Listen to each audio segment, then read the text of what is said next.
नमः गोविंदाय नमः केशवाय नमः नारायणाय नमः माधवाय नमः गोविंदाय नमः विष्णवे नमः मधुसूदनाय नमः त्रिविक्रमाय नमः वामनाय नमः श्रीधराय नमः अनिरुद्धाय नमः पुरुषोत्तमाय नमः दोक्षराय नमः नारसिंहाय नमः अच्युताय नमः जनार्दनाय नमः उपेंद्राय नमः हरये नमः श्रीकृष्णाय नमः दोहांनी गणपतीचं नंतर दत्तात्रेयाचं गाईचं श्रीमन् महागणपते नमः श्रीपादवल्लभ श्री गुरुदत्तात्रेयाय सांगाय सपरिवाराय नमः गो मातायै नमः अभिघ्नमस्तु विनायकं गुरुं भानुं ब्रह्म विष्णु महेश्वरान् सरस्वतीं प्रणोम्यादो सर्वकार्यार्थसिद्धये तिथिर्भेटुतरावानो नक्षत्रं विष्णुरेवचो योगश्चकरणं विष्णुं सर्वं विष्णुविन्यगताद्यपूर्वचरितप्रथमान् एवं गुणविशेषणविशिष्टायां शुभपुण्यतिथौ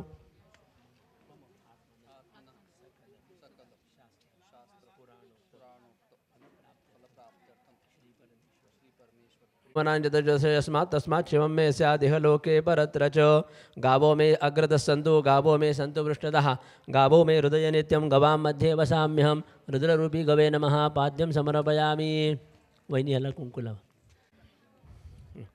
असे पाठीवर घाला हां वा सुंदर हे घ्या हे घ्या हे तरी चालेल श्रीखंडं चंदनं दिव्यं गंडानं सुमनोहनं विलेपनं सुरश्रेष्ठो चंदनं प्रतिगृह्यतां रुद्ररूपी गवे नमः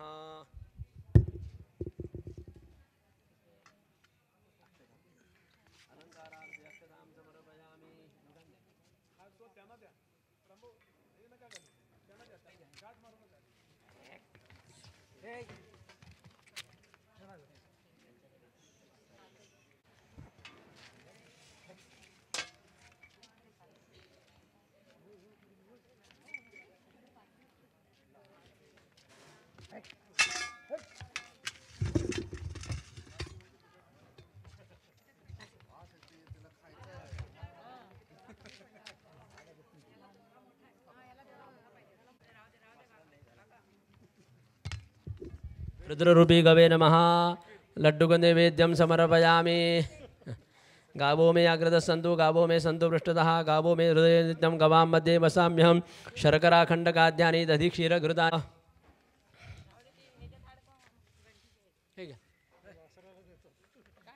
अत्तर लावायचं ओटी आणि नारळी ना त्याला कुंकू लावा आणि त्या काकांच्या हातात द्या ते द्या माझ्याकडे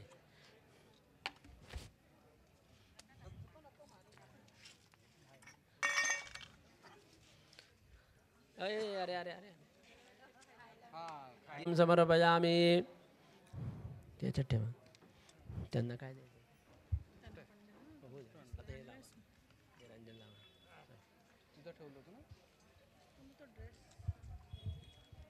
येतोय ना दादा इथूनच तुम्ही हात लावा आगे ना एक मिनिट तुम्ही हात लावा ते शर्ट माझ्याकडे लांबच करा त्याचं काय एकदम पुढे चंद्रादित्योच धरणेरे विद्युदग्निस्तथैव च त्वमेव सर्वज्योतिषि आर्तिक्यं प्रतिगृह्यतां रुद्ररूपी गवे नमः आर्तिक्यदीपं समर्पयामि अग्रतः सन्तु गावो मे सन्तु पृष्ठतः गावो मे हृदये नित्यं गवां मध्ये वसाम्यहम् बुवा या ठीक आहे एक एक फूल त्यांच्या हातात द्या ठीक आहे बुवा नमो देव्यै महादेव्यै शिवायै सततं नमः नमः प्रकृते भद्रायै नियता प्रणता स्मतां महालक्ष्मी च विद्महे विष्णुपत्नी च धीमहि तन्नो लक्ष्मी प्रचोदयात् रुद्ररूपी गवे नमः प्रार्थनापूर्वक नमस्कारान् समर्पयामि पुष्पांजलिं समर्पयामि आवाहनं न जानामि तवार्चनं दत्त आपल्याला घोर कष्टोद्धरण स्तोत्र म्हणायचं आहे श्री गुरुदेव दत्त श्रीपाद श्रीवल्लभत्वं सदैव श्रीदत्तास्मान् पाहि देवाधिदेव भावग्राह्य क्लेशहारिन् सुकीर्ते घोरात् कष्टादुद्धरास्मान् नमस्ते त्वन्नो माता त्वं पिताप्तोऽधिपस्त्वं त्राता योगक्षेमकृत्सद्गुरुस्त्वं त्वं सर्वस्वं नो प्रभो विश्वमूर्ते घोरात् कष्टादुद्धरास्मान् नमस्ते पापन्तापं व्याधिमाधिं च दैन्यं भीतिं क्लेशं त्वं हराशु त्वदन्यं त्रातारन्नो वीक्ष ईशास्त्यजूर्ते घोरात् कष्टादुद्धरास्मान् नमस्ते नान्यस्त्राता नापि दाता न भर्ता त्वत्तो देवत्वं शरण्यो घहर्ता कुर्वात्रेयानुग्रहं पूर्णराते घोरात् कष्टादुद्धरास्मान् नमस्ते धर्मे प्रीतिं सन्मतिं देवभक्तिं सत्संगाप्तिं देहि भुक्तिं च मुक्तिं भावासक्तिं चाखिलानन्दमूर्ते घोरात् कष्टादुद्धरास्मान् नमस्ते श्लोकपञ्चकमे तद्यो लोकमङ्गलवर्धनं प्रपठेन्यतो भक्त्या स श्रीदत्तप्रियो भवेत् अवधूतचिन्तन श्री गुरुदेव दत्त श्री गुरुदेव दत्त श्री गुरुदेव दत्त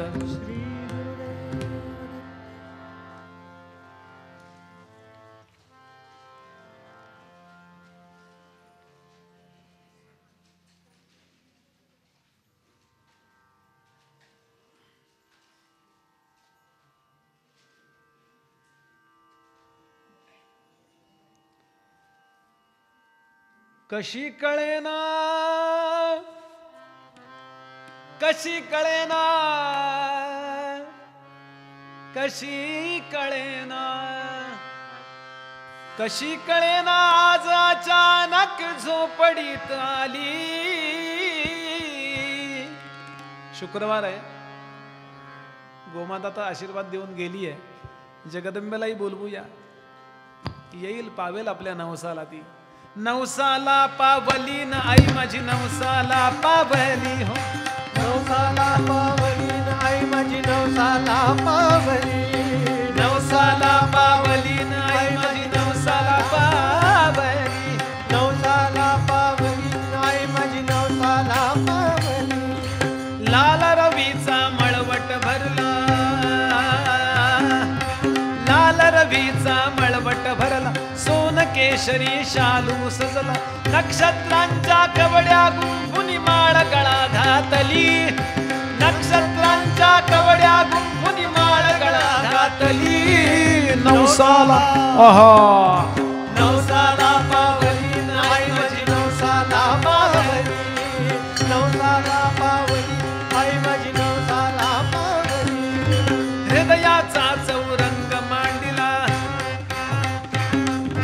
हृदयाचा चौरंग मांडिला परी बैसविले जगदंबेला हृदयाचा चौरंग मांडिला परी बैसविले जगदंबेला ओले श्रीफळ देता ओटी दया घनी हसली नवसाला नवसाला पावली न आई माझी नवसाला पावली नवसाला पावली न आई माझी नवसाला पावली चिंध्या जळल्या झाला उघडा चिंध्या जळल्या झाला उघडा पूर्ण पेटला प्राण काकडा चिंध्या जळल्या झाला उघडा पूर्ण पेटला प्राण काकडा एका जनार्दनी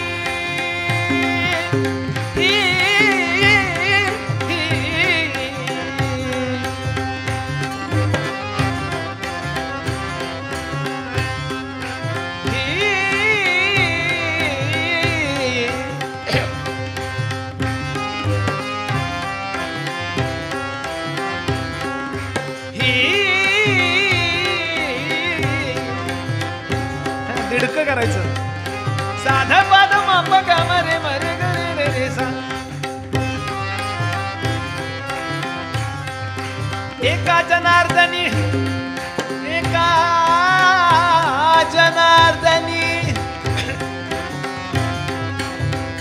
एकनाथ सभागृह आहे शुक्रवार आहे उद्या दत्तप्रभू येणार आहेत जयंती आहे देवाची मग आज तिला बोलवलंच पाहिजे ना आईला एका जनार्दनी म्हणे जोगवा आनंदी गोंधळी नवसाला उदे उदे उदे नवसाला पावली आई माझी नवसाला पावली नवसाला नवसाला पावली आई माझी नवसाला पावली उदे उदे उदे उदे उदे श्री जगदंब उदयोस्तु उदयोस्तु उदयोस्तु देवानी पखवाजही पाठवून दिलाय आज. पंडित महेश काळे वगैरे यांच्याबरोबर जे साथीला असतात ते इथं आलेत. वेदमूर्ती राम कानडे गुरुजी, श्री वेदमूर्ती देवदत्त छत्रे सिद्धय कुटुंबीय यांचे पारंपरिक गुरुजी आहेतच, पण थोडी या अनुष्ठानातली माहिती आम्ही बऱ्याचदा बरोबर असल्यामुळे जास्त राम गुरुजींना आहे म्हणून मी विनंती केली, असं चालेल का? तर सिद्धय यांनी पण परवानगी दिली आणि मोठ्या मनाने आमच्या देवदत्त गुरुजींनी परवानगी दिली, काही हरकत नाही. आणि म्हणून या सगळ्यांकरता एक बार तालिया, देवदत्त गुरुजींकरता आणि कानडे गुरुजींकरता. किती छान पूजा, फक्त माहितीचा भाग असतो, बाकी काही नाही, पण अतिशय व्यवस्थित. एकदा धन्यवाद देतो सर्वांना. मुख्य मुद्द्याकडे जाऊया. भगवती श्री अमरजा, भगवती श्री भीमा यांच्या संगमावर श्री सिद्ध नामधारकाला श्री गुरूंचं चरित्र सांगतायत. गाणग ग्रामी घडलेला हा प्रसंग आणि अपमृत्यू आलाय त्या विप्राला. मृत्यू टाळता येत नाही, पण अपमृत्यू टाळता येतो.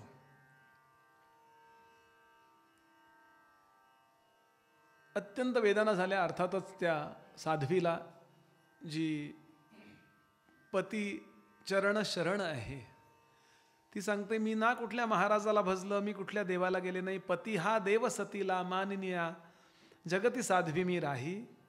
नेत जेथ तयाला तेच योग्य असे तेच स्थान मजलाही. ही निष्ठा पाहिली आणि प्रत्यक्ष दत्तप्रभू प्रगट झाले आणि त्यांनी उपदेश केला आणि एकदम तिचं चित्त स्थिर झालं. प्रश्न प्रसंगाचा नसतो, प्रश्न त्या प्रसंगामध्ये आपल्या चित्तामध्ये किती आंदोलनं उठतात याच्यावरती असतो. आणि ज्यांना फक्त भौतिक सृष्टी खरी वाटते त्यांच्याकरता हा मुद्दाच नाही आहे. अत्यंत संवेदनाशील हृदयानंतर आत्मसाक्षात्कार आहे. एक असतात संवेदनाहीन, एक असतात फक्त प्रपंचातल्या संवेदना घेणारे, एक असतात प्रपंच परमार्थ दोन्हींना संवेदनाशीलतेनं उपयोगात आणणारे, दोन्हीमध्ये संवेदना. आणि एक गोष्ट अशी असते की परिपक्व दशेला गेल्यानंतर फक्त परमार्थाच्या संवेदना राहतात आणि त्याचा उपयोग साक्षात्काराकरता होतो. आणि परमार्थाच्या संवेदना प्रपंचातून परमार्थात कन्व्हर्ट व्हाव्यात असं वाटत असेल परमार्थाबद्दलच्या, तर अत्यंत आवश्यक आहे धर्माचरण. धर्माचरण याचा अर्थ तुम्ही मुसलमान धर्माचे का, हिंदू धर्माचे का, शिंतो धर्माचे का, असं नाही आहे. माझी ड्युटी म्हणजे धर्म आहे. धर्म याचा अर्थ माझं कर्तव्य. म्हणून पुत्र धर्म, पती धर्म, पत्नी धर्म, शेजार धर्म, म्हणजे त्याबद्दल माझी काय ड्युटी आहे शास्त्रांनी सांगितलेली, अशी ती करणारी. वेदना झाल्यात तिला. श्रीगुरूंकडे आले आणि नाही मला दर्शन झालं त्यांचं. आणि अशा स्थितीमध्ये अतिशय गांभीर्यानं तिनं प्रार्थना केली. दत्तप्रभू प्रगट झाले. त्या रूपानं तिनं ओळखलं नाही आहे त्यांना. कुणीतरी महान आहेत, ऋषी आहेत, साधू आहेत एवढं ओळखलं. त्यांनी तिला उपदेश केला, बाळा असा शोक किती दिवस केल्यानंतर तो जिवंत होईल सांग. आणि तिला ते पटलं आणि तिनं हात जोडून सांगितलं, इतकं सांगितलं तर आता माझं कर्तव्य काय सांगा. ते म्हणाले, तुझ्या निमित्तानं मी संपूर्ण जगालाच पतिव्रतेचे धर्म सांगतो. आणि पूर्णच्या पूर्ण 31वा अध्याय जो आहे ना, तो पतिव्रता धर्मनिरूपण. स्कंदपुराणामध्ये, काशीखंडामध्ये अगस्ती आणि लोपामुद्रा यांच्यातला जो संवाद आहे, नंतर पराशराने तो सांगितलाय. अनेक ठिकाणी त्याचा उल्लेख आलाय. या निमित्तानं हा पतिव्रता धर्म आला. एक अशी सभा भरली होती की ज्या सभेमध्ये इंद्रदेव आहेत, अनेक ऋषीगण आहेत, भगवान ब्रह्मदेव शंकर विष्णू आहेत. आणि त्या दिवशी देवांचे जे गुरु बृहस्पती यांचं प्रवचन ठेवण्यात आलं. आणि त्या प्रवचनांतर्गत पतिव्रतेनं काय काय डूज अँड डोंट्स असं म्हणतो ना आपण ज्याला, याबद्दल बृहस्पती बोलते झाले. आता इथे कधीही असं मनात येऊ देऊ नये की आमच्यावर फार मोठा अन्याय झाला. हे आम्हाला ब्रेन वॉश करून करून करून आपल्या धर्माबद्दल आदर राहू नये अशी व्यवस्था इतरांनी केलेली आहे. पतीही तसा आहे हे लक्षात घ्याल. कारण अगस्ती इतके महान आहेत की 3 आचमनामध्ये बंगालचा उपसागर, आपल्याला एक बिस्लरीची बाटली संपत नाही हो, अर्धा लिटरची. म्हणजे सामर्थ्य संपन्न सत्कार्यामध्ये, विशेष कार्यामध्ये माझा पती असेल तर मी त्या कार्यामध्ये समर्पित असलं पाहिजे. ही अत्यंत, ज्याला आपण म्युच्युअल अंडरस्टँडिंग म्हणतो ना, असं आहे ते. आमच्यावर गेले लाखो वर्ष अन्याय झाला, हे आमच्या कुणी बुद्धीत भरवलंय? हे परकीय लोकांनी भरवलंय. गुलाबराव महाराज वाचा केव्हा तरी, त्यांचं साधुबोध नावाचं एक पुस्तक मिळतं. गुलाबराव महाराज म्हणाले, ऋषी आपल्या पत्नीवर अन्याय कसा करील हो? आपण लगेच 2-4 गोष्टी सांगतो. गौतमांनी शाप दिला, तिला माहिती नव्हतं, हा इंद्र आहे. मूळची कथा वाचली की कळतं की तिला माहिती होतं. ती म्हणते, कृतार्थोस्मी सुरश्रेष्ठ शीघ्र जगच्छामहा. देवा मी कृतार्थ झाले, मी आज सुरराज पाहायला लवकर जा आणि त्यांच्यापासून तुझं माझं रक्षण कर, असा श्लोकच आहे वाल्मिकी रामायणात. म्हणून ती शापाला योग्य होती का नव्हती मुद्दा नाहीये. त्यानंतरचा मुद्दा आपण पाहत नाही की तिला सांगितलं की तू अशी भ्रष्ट वागली आहेस. पत्नी जर पुण्य करत असेल तर त्यातला एक कणही पतीला मिळत नाही. पतीनं जर काही पुण्य केलं की त्यातलं आपोआप अर्ध पत्नीच्या नावावर जमा होतं. पतीनं काही पाप केलं तर त्यातलं एकही कण पत्नीला मिळत नाही, आणि पत्नीनं काही पुण्य केलं तर त्यातलं एक कणही पतीला मिळत नाही. कोणाच्या बाजूनं धर्म आहे सांगा? मला तर वाटतं हे पुरुष मुक्ती संघटना काढावी. विनोद करतोय मी आपल्यासमोर. इतकं महत्व दिलंय. आणि म्हणून तिला सांगितलं की तुझ्या पातकात मी आता अर्धा भागीदार झालो. तू आश्रमे शिलायान तिष्ठ, म्हणजे शिलावत दगडाच्या जीवनाला जसा अर्थ नसतो तसं इथं कोणी येणार नाही, जाणार नाही. आणि पुढची गोष्ट फार महत्त्वाची आहे. मला गौतमांचा फक्त मुद्दा सांगायचा आणि पुढे जाऊया.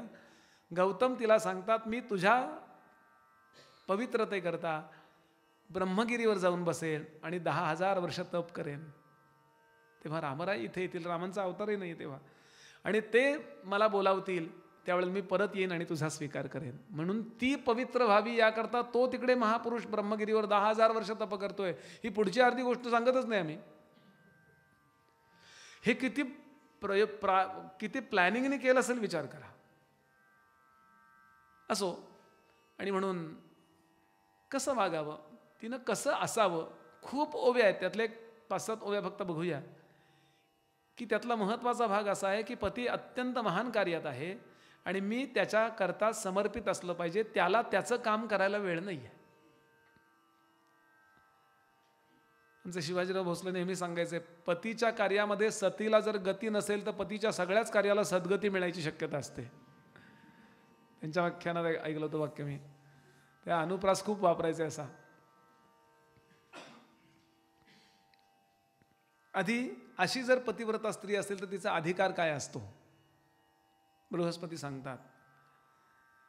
अग्नी सुद्धा तिला घाबरतो.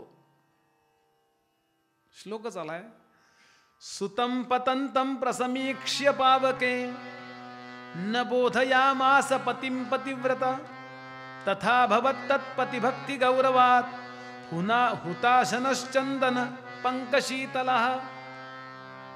एक स्त्री, आपला पती अत्यंत आजारी आहे,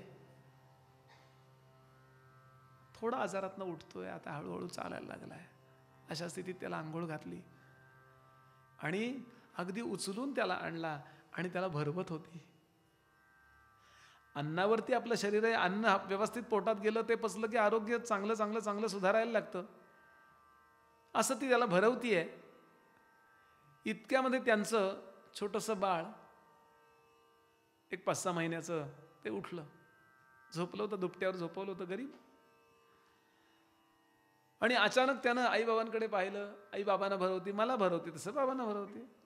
अजून 6 महिन्याचंच आहे, त्यामुळे ते स्तन्य आहे, त्या मोठं झाल्यानंतर त्याला भात बीत भरवायला लागतो. पण त्याला काही विशेष वाटलं नाही, आई बाबा आहेत.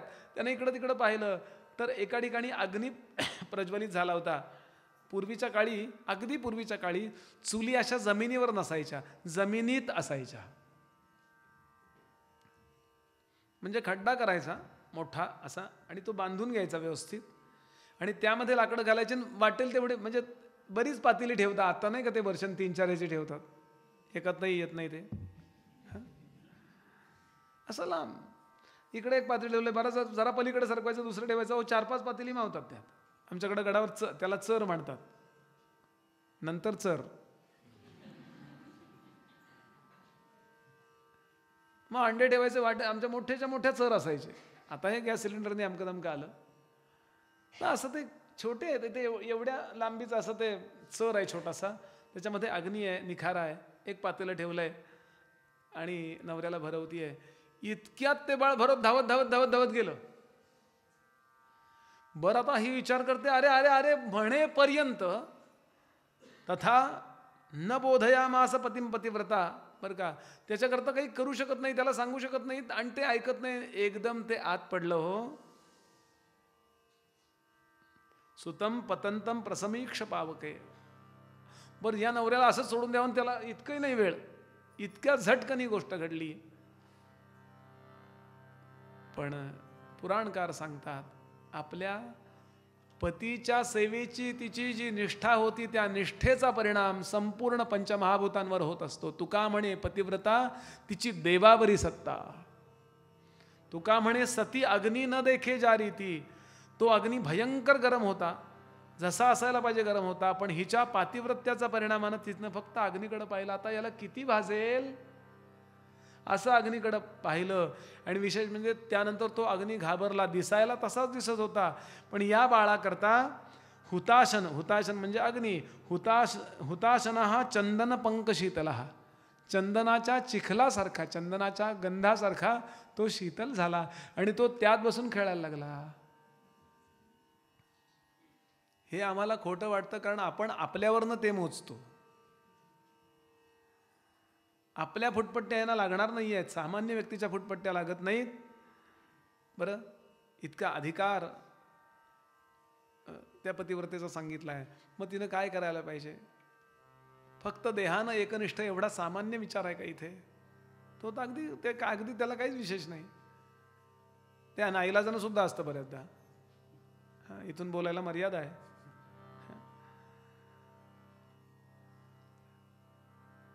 जानकी देवी सांगतात,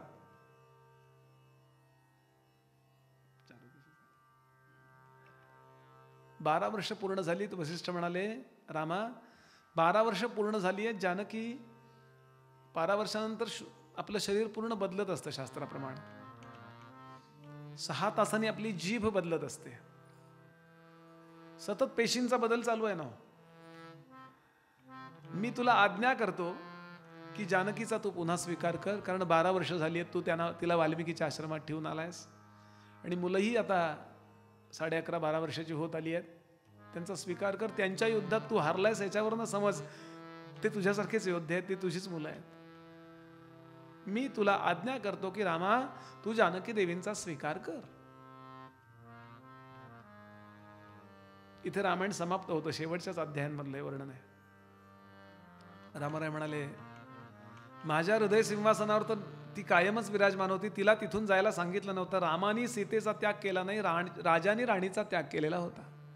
पण तुमची आज्ञा असेल तर मी घेतो. अयोध्यावासियांनी पण क्षमा मागितली, पण राम आपल्या स्वभावाप्रमाणे म्हणाले, तरी पण माझी अशी इच्छा आहे की जानकी देवींनी एकदा पुन्हा अयोध्येच्या सर्वांसमक्ष एकदा पुन्हा अग्निदिव्य करून दाखवावं.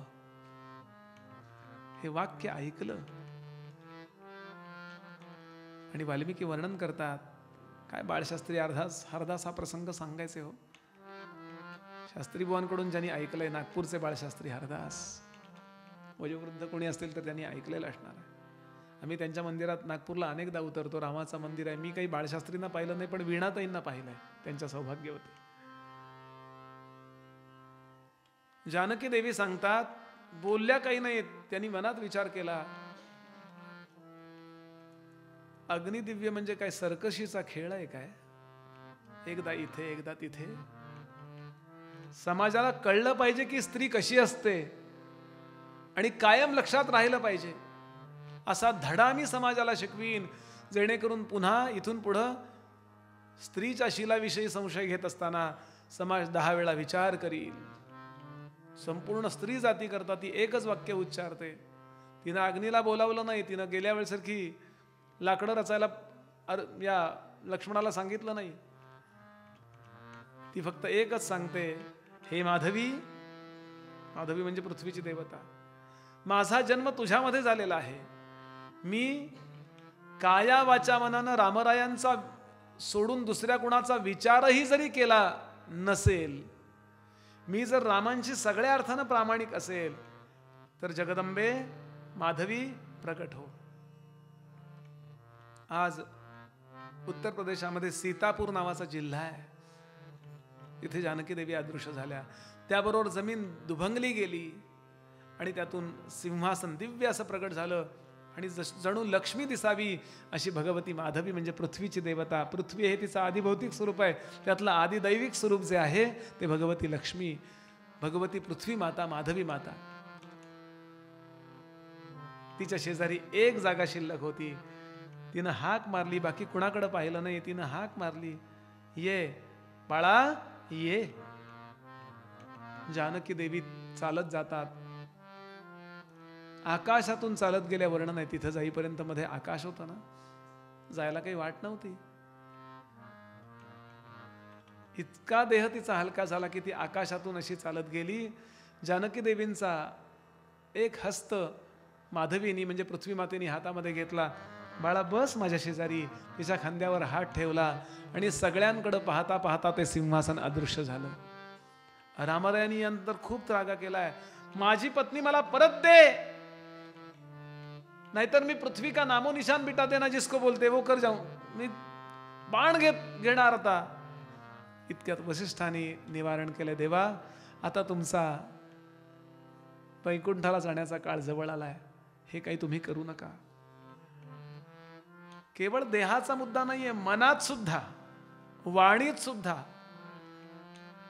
आणि दोघही एकमेकांना समर्पित आहेत. म्हणून आपल्याकडे आदर्श जोडी आहे. एकच प्रश्न विचारावा समाजाने स्वतःला की चांगलं काय आहे. समाजामध्ये आता जो काही प्रवाह वाहतोय ना, आणि त्यामुळे तो समाज जो दुःखी होणार आहे ना, लिव्ह इन रिलेशनशिप, आणि याला अभिव्यक्ती स्वातंत्र्य म्हणता तुम्ही, जे केवळ अवनतीलाच नेणार आहे. भोगांच्या करता तुम्ही एकत्र येता. विवाह दिस इज सोशल कॉन्ट्रॅक्ट असं म्हणायचा. परदेशी लोकांच्या मते marriage is a social contract. आमचे लोक म्हणाले नाही, विवाह हा संस्कार आहे, 16 संस्कारातला. कॉन्ट्रॅक्ट ब्रेक करता येतं लक्षात घ्याल, संस्कार पुसता येत नाही. अशी दिव्य परंपरा आपली. आणि यामध्ये जास्त जबाबदारी स्त्रीवर या करता आहे कारण ज्याला जी जबाबदारी पेलेल त्याला शास्त्र ती जबाबदारी देतं. 9 महिने पोटामध्ये बाळ वागवण्याची जबाबदारी कुणाकडे दिली? निसर्गाने. पुरुषाला फक्त बीजापुरता निमित्त केलाय, पण प्रत्यक्षामध्ये 9 महिने त्या पोटामध्ये बाळ वागवतं. पुरुषांना जमणार नाही हो, त्या माहिती आहे देवाला. म्हणून आपल्याकडं कधी पण काही विशेष असेल ना, बाळाला काही काटा लागला, काही झालं, कुठं परदेशात गेला तरी पहिल्यांदा तो आई ग म्हणतो. आई ग, एवढासा काटा, आई ग. विचित्र काहीतरी पाहिलं की बापरे, विचित्रपणाचा बापाशी संबंध आहे. वेद सुद्धा सांगतात, पहिली आज्ञा मातृदेवो भव, मग पितृदेवो भव. बरं, मग तिनं कसं वागावं? त्याचं जेवण झाल्याशिवाय जेवू नये म्हणले. नंतर परत दुसऱ्यांदा जेवू आम्ही. एक तरी घास पतीच्या ताटातला तिनं रोज खावा. ते काय सुरुवातीलाच खावा नव्हे. एक आमच्या कॉलेजमधल्या मित्रमैत्रिणी, त्यांचं लव्ह मॅरेज, त्यांच्याकडे उतरतो मी. दोघांना काय वाटतं माझ्याबद्दल प्रेम? बुवा बाहेर नाही उतरायचं, आमच्याकडे उतरायचं. दोघं माझ्याकडे तक्रार करतात, विश्वास वाटतो माझ्याबद्दल. म्हणे बघ ना, हा पूर्वी एका ताटाचं आम्ही जेवायचो, लग्न झाल्या आम्ही एका ताटाचंच जेवायचो, आता वेगळं ताट घेऊन बसायला लागला. म्हणले 2 वर्ष झाली, प्रेम नाही राहिलं. त्याला म्हणलं असं का करतोस?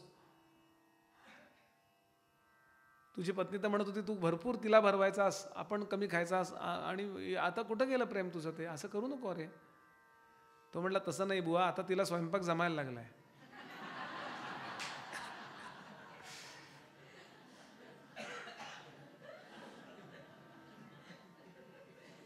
विनोदानी बोललो की थोडा लाईट राहील हा विषय, गंभीरता त्यातली कमी होईल, पण मुद्दा तर सांगितला जाईल म्हणून मी आपल्यासमोर सांगतोय.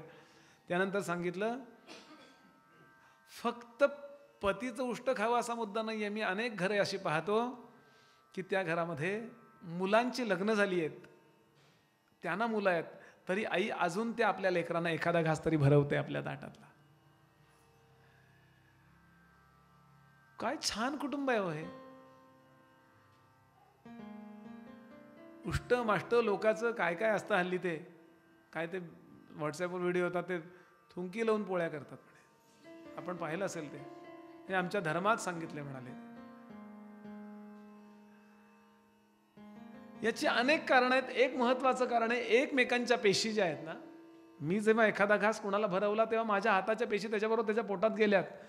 हळूहळू माझ्या पेशींचा त्याच्या पेशींवरती परिणाम व्हायला लागतो आणि तो माझ्याशी खूप प्रामाणिक राहायला लागतो. म्हणून कुणाचं उष्ट खाऊ नये, कुणाचं खावं याला शास्त्र आहे बरं का. मुद्दाम तेवढंच खावं असा मुद्दा नव्हे. तेवढा एकच मुद्दा नाहीये. पती जागा होण्यापूर्वी पत्नी जागी झालेली पाहिजे. पती झोपल्यानंतर तिनं झोपायचंय. तिच्यावर जबाबदारी जास्त दिली आहे याचं कारण तिला ती पेळणार आहे.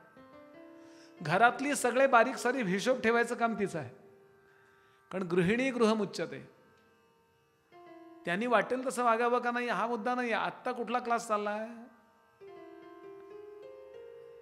जागृतीचा भूगोलाचा तास चाललेला असताना इतिहास नाही मध्ये, पण तुम्ही इतिहासाबद्दल काहीच बोलला नाही. आत्ता क्लास कुठला चाललाय? त्याच्याबद्दल बोलतील ना, तो क्लास आला की ते बोलतील. इतकंच नव्हे, पतिव्रता स्त्रीनं हळदी कुंकू रोज लावलं पाहिजे, त्याचं आयुष्य वाढतं. म्हणून माझे गुरुजी सांगतात टिकली लावता ठीक आहे, पण त्याच्यावर तरी थोडं कुंकू लावा.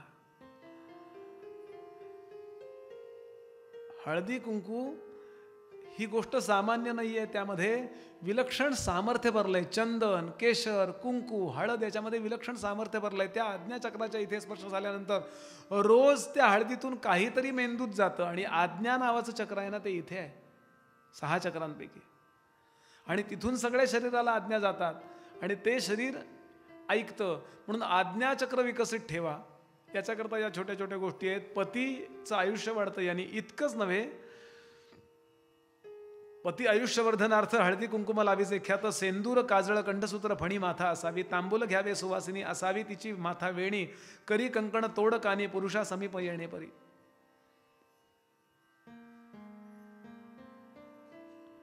खूपच सविस्तर आहे, इतकं बोलणं सुद्धा अशक्य आहे.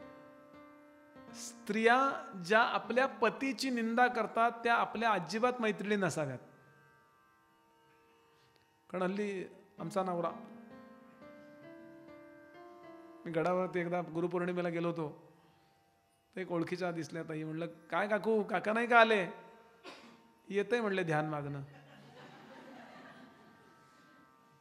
त्यांना काही म्हणलो नाही मी, कारण नको रे मना शिकवू पुढील अंशी. आमच्या गुरुजींना प्रश्न विचारला, असा असा प्रसंग घडला, आमचं काय होणार? ते म्हणले बुवा याच्यावर उपाय सांगून ठेवतो. काय? सोसायचं.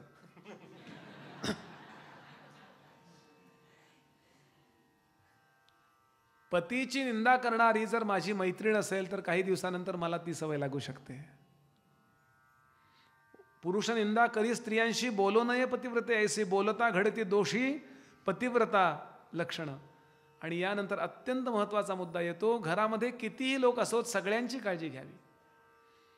सासू श्वशूर नणदा वहिनी धीर भावी तेजुनी. राहू नये वेगळेनी श्वान योनी पावे सत्य. माझा वेगळं काहीतरी चूल मांडायची असा आग्रह पतिव्रतेनं करू नये. तसा काही योग आला आणि राहावंच लागलं तर तो वेगळी गोष्ट आहे. आणि महत्वाचा मुद्दा, घरातले सगळेजण जे आहेत त्या सगळ्यांना तिनं याकरता सांभाळून घ्यावं कारण ते माझ्या पतीचे कोणीतरी आहेत. पतीला कोणी सांभाळील? वाल्मिकी रामायणामध्ये वर्णन आहे की ज्या वेळेला सीता आणि तिच्या तिघी बहिणी अयोध्येला यायला निघाल्या त्यावेळेला जनकाच्या पत्नीने सुनयना नावाच्या राणीने या चौघींना समोर बसून काही उपदेश केलाय. कसे वागा, कसे वागू नका, फार सुंदर उपदेश आहे. आणि तो स्वतः केला नाही, तुलसीदासांनी वर्णन केले आपल्या मोठ्या मैत्रिणी, एक वैदिक होते त्यांचे गुरुजी, त्यांच्या पत्नीकडून तो उपदेश केलाय. हीच कथा शिवपुराणात पण येते की पार्वती जेव्हा शंकरांकडे जायला निघाली त्यावेळेला मेनेनी आपल्या मैत्रिणीकडून तो उपदेश केलाय की सगळ्यांना जिंक तिथे. साम्राज्ञी शुशुरे भव, गुरुजी लोकांना विचारत लग्नातले मंत्र, साम्राज्ञी शुशुरे भव म्हणजे सासूरवाडीला गेल्यावर तू साम्राज्ञी हो.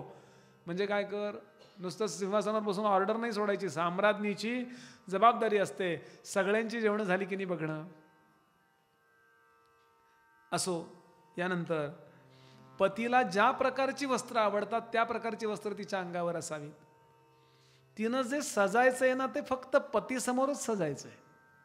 शृंगार नावाची गोष्ट बाहेर जेव्हा सजून जातात त्यावेळेला शास्त्र विचारतं तुम्ही कुणाकरता सजून चाललाय बाहेर इतकं, आणि घरी आलं की मोलकरणीसारखं. आपण कारण ती कामदेवता आहे, लक्षात घ्याल. खूप सविस्तर विचार केलाय आपल्याकडे. त्याला का बाहेर बघावं असं वाटलं? अगदी स्वच्छ बोलायचं झालं तर बाहेर जाताना योग्य तेवढं सजावं, पण ते प्रमाणात असावं. वर्णन आहे, पतीचे मनी जे आवडी तेची घ्यावी लेणी लुगडी, पती दुश्चित्त असता घडी आपण शृंगार करू नये. पुढे सांगतात, पुढचं तर बोलणं इतकं कठीण आहे. भागीरथी समान देखा पतीचे चरण तीर्थ अधिका, पती सेवा करणे सुखा, त्रयमूर्ती संतुष्ट होती. एक साधा मी आपल्याला प्रश्न विचारतो. अत्री आणि अनुसूया यामध्ये तपश्चर्या कोणी केली हो? पहाटे उठून दिवसभर झोप, अमको तमको हे व्याप, अग्निहोत्र ते व्याप कोणी केलाय? कष्ट जास्त कोणी केलेत? बोला. अत्रींनी. बरोबर. दत्तप्रभू कुणाजवळ जास्त राहिले तो? याच्यावरनं फक्त ओळखा. उलट सोपं केलंय, आपल्याला काहीच करायचं नाही आहे. काय आरत्या बिरत्या ओवाळायच्या, संध्या बिंध्या करायच्या गुरुजी करतील, तुम्हाला काही त्रास नाही. आज नेमके दोघेही आलेत, सापडले माझ्या तावडीत असं म्हणा. गमतीचा भाग सोडून द्या, ही खूप गोष्ट गांभीर्यानं घ्यायला पाहिजे. याप्रमाणे वागावं. पुढे सांगतात, पती कसाही असला तरी त्याला, कैसा तरी असो पती आपण करावी त्याची स्तुती, तोची म्हणावा लक्ष्मीपती एको भावे करून या. परपुरुषाते नयनी पाहे उपजताचे डोळे वरुते होय. अभिलाषेनं परपुरुषाकडं जेव्हा पाहिलं जातं किंवा परस्त्रीकडेही पाहिलं जातं, तोही विषय केव्हा तरी येतोच. त्यावेळेला पुढचा जो जन्म आहे किंवा पुढं जी आपल्याला देहाची व्यवस्था होणार आहे ती विचित्र, कारण तुम्ही मिसयूज केलाय. अरे काय जबाबदारी आहे तुझ्यावर, किती मर्यादेनं वागलं पाहिजे, माझा लोकांना आदर्श वाटला पाहिजे हो. पुढे सांगतात, गुरु धर्म देव तीर्थ समस्ती, सर्व जाणावा आपुला पती, ऐसी जे निश्चये सती पतिव्रता तेची जाणा.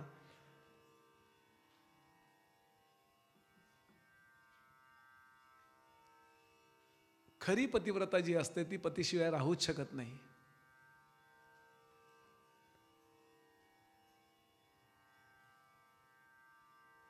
सहदेव नावाचा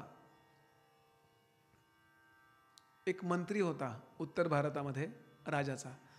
त्याच्या पत्नीचं नाव पद्मिनी. मंत्री होता.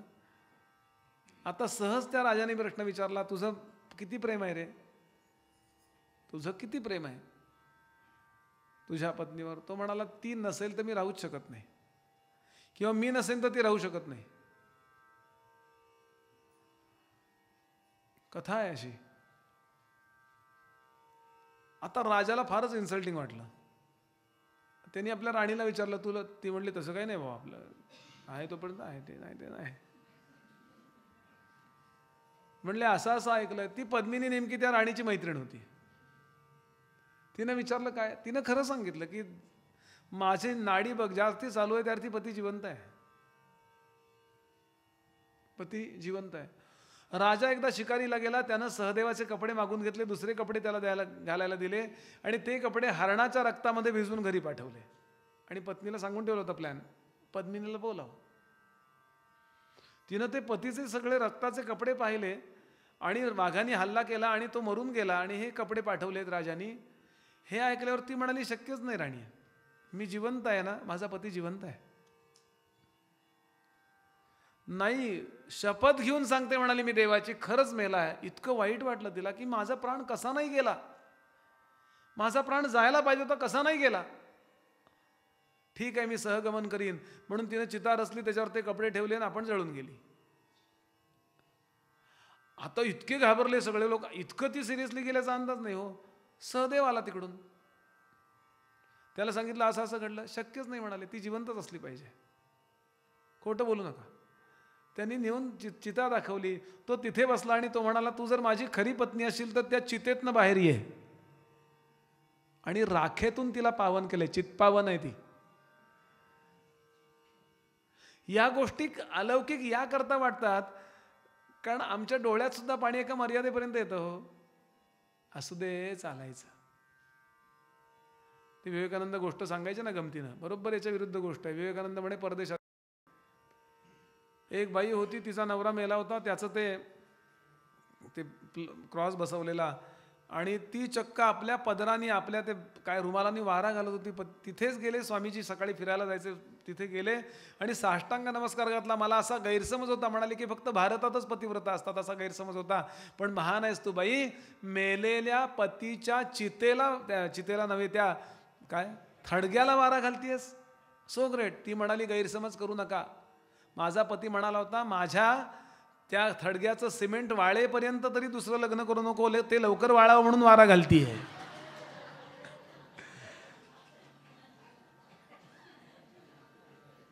कुठला आदर्श तुमचा तुम्ही ठरवा. कालच मला प्रश्न विचारला कोणीतरी, बुवा प्रश्नोत्तरांचा काही तास ठरवता येईल का? काही प्रश्न विचारू नका, आहे तेवढा ऐकून घरी जा.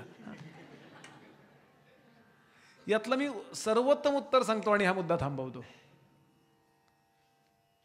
याप्रमाणे वागणं किंवा पुढे आचार धर्म येतो त्याप्रमाणे वागणं जवळपास अशक्य आहे. एखादे टेंबेस्वामी महाराज, एखादे असे महाराज, मग काय चुकीचं आहे का हे? माझ्या गुरुजीने याला छान उत्तर दिलं. आकाशामध्ये ध्रुव नावाचा तारा असतो, ध्रुव असतो की नाही, या ध्रुवावर या देहाला घेऊन जाणं कधीतरी शक्य आहे का? पण तरी तो ध्रुव आढळ आढळ असं म्हणून आपल्याला शिकवलं जातं की नाही.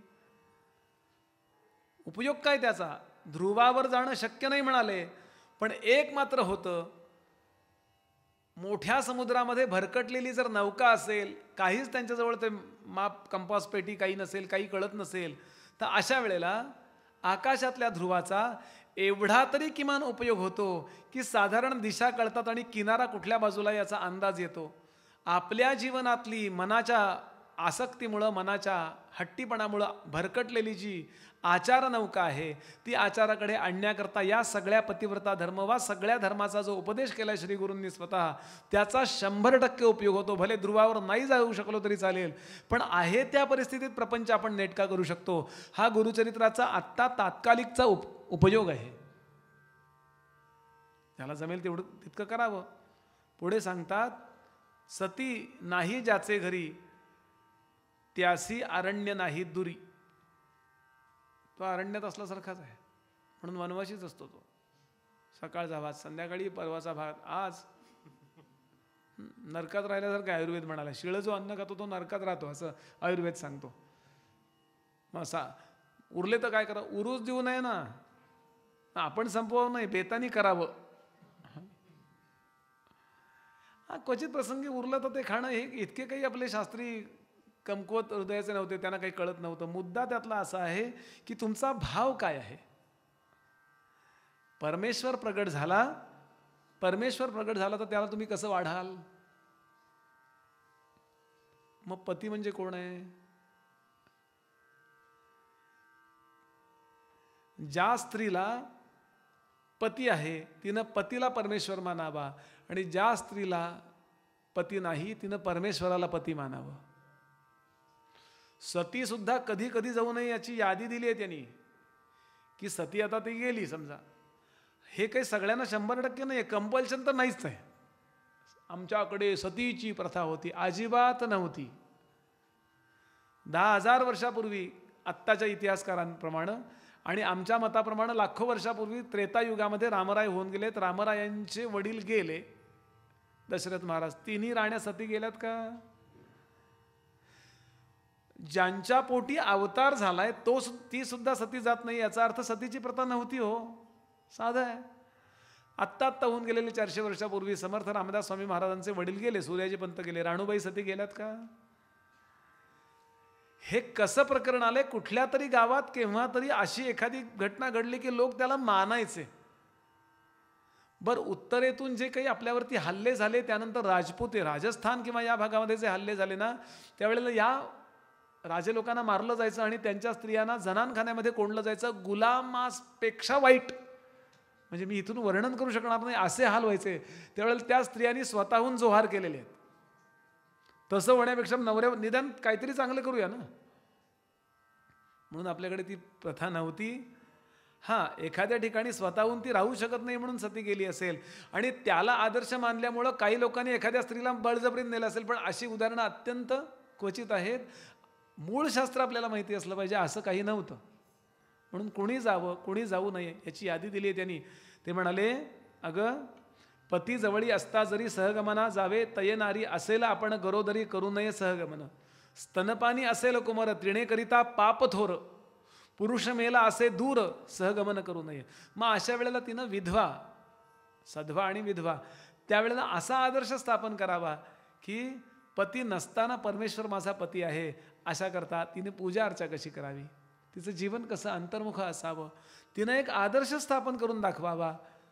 उटपटांग म्हणतात तसं अजिबात वागू नये. गंभीरता तिच्या चित्तामध्ये असावी. कथा कीर्तन प्रवचन ऐकावीत. आता आत्मसाक्षात्काराकरता हा देह वापरावा आणि परमेश्वराला म्हणावं, तू माझा पती आहेस. याप्रमाणे विष्णू पूजा करावी नित्य. आपुला पुरुष हाच म्हणत पुरुष रूपा आठवी, चित्त विष्णू स्थानी आरोपीचे. आपल्या पतिराजांकरता दानं द्यावीत. त्याद्वारे तो पती ज्या ठिकाणी गेलेला आहे त्या ठिकाणी त्याला त्या त्या गोष्टी मिळतात. जे जे दान देत्वा द्विजा, आपुल्या पतीच्या नामी सहजा संकल्प करावा, पुरुष काजा धर्म करणे येणे परी. मोठी यादी दिली आहे. अमकं द्यावं, तमकं द्यावं, हे द्यावं, शंकरांची पूजा करावी. आणि असं सांगून पुढे ही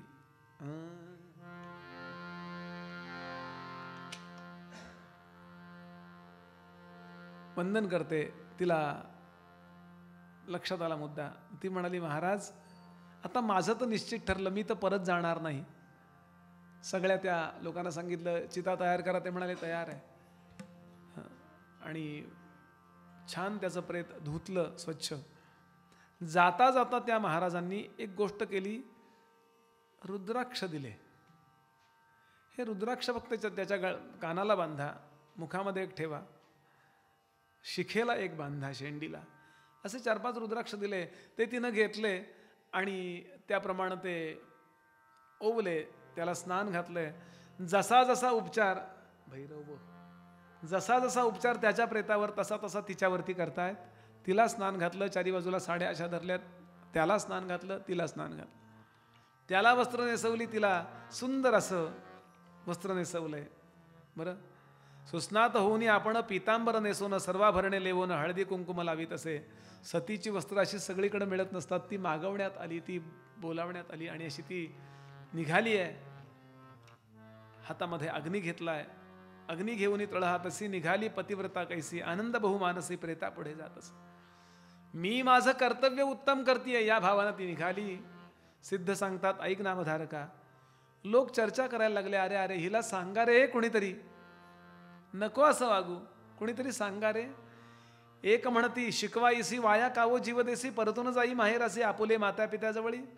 आपल्या आईवडिलांकडे जा, त्यांची तू सेवा कर. ती सुद्धा सेवाच आहे. प्रत्येक जण सांगतोय. तिचे नेत्र अर्धोन्मिलित झालेत. तिचे आता नेत्र पहिलं तिरी लागले आहेत.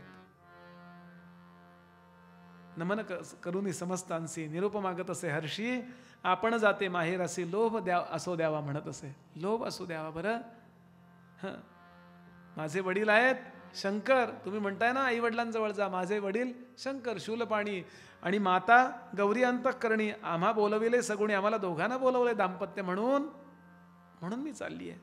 बरं, आपल्या बरोबर जे लोक आले त्यांना सांगितलं घरी जाऊन निरोप द्या, पतीला घेऊन मी इथे आले श्री गुरुदर्शनासी, आरोग्य झाले पतीसी, राहिले आपले संतोषी म्हणून सांगा. घरी निरोप द्या की गुरुकृपेनं सगळं व्यवस्थित झालं. बरं, डोळ्यातनं अश्रुधारा वाहत आहेत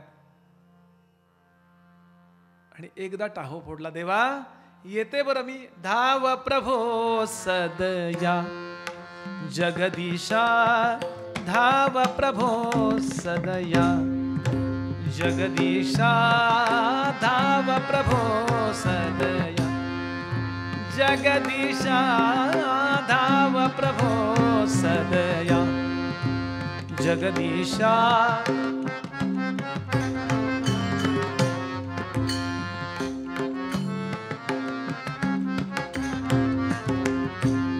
एक एक पाऊल अश्वमेध फळासारखं सांगितलंय त्या दिशेला जाणं. देवा छान केलंस. शरण तयासी मरण दिलेसी, शरण तयासी मरण दिलेसी, शरण तयासी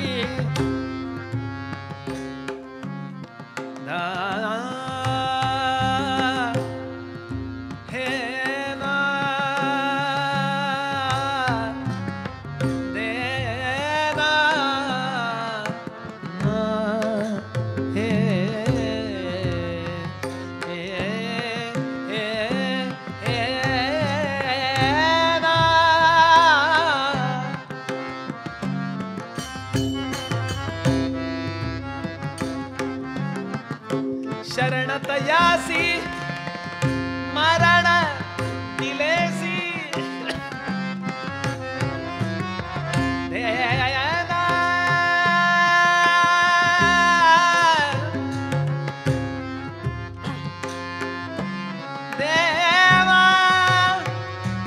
देना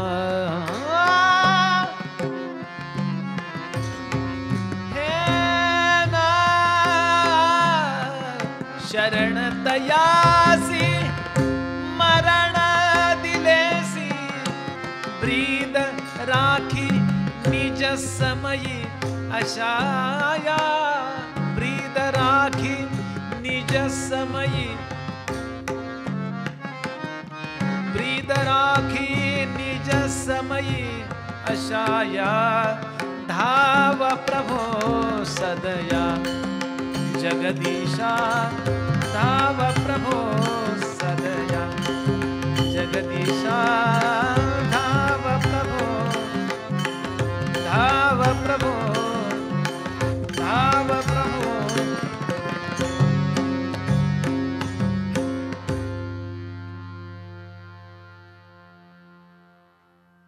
मनात टाहो फोडतीये आणि एक प्रदक्षिणा झाली. अमरजा भीमा संगमाच्या तीरी एका ठिकाणी चिता रचली आहे. एक प्रदक्षिणा झाली, दुसरी प्रदक्षिणा झाली श्रोते हो, आणि तिसऱ्या प्रदक्षिणेला तिचं लक्ष उजव्या हाताला स्वामी महाराज नदीमध्ये उभे राहून ब्रह्मयज्ञ करतात. त्यांच्याकडे गेलं. मनात चाललं होतं आरोग्य होईल पतीसी, पुत्र होतील आपण असे, आशा धरून करुणी मानसी, आले स्वामी कृपा सिंधू, पुरला माझा मनोरथ, प्राणनाथ, पुत्र झाले बहुत, नवस झाला स्वामिया. वा वा देवा, आता परलोकाला चाललो, तुझी कीर्ती घेऊन जाईन बरं.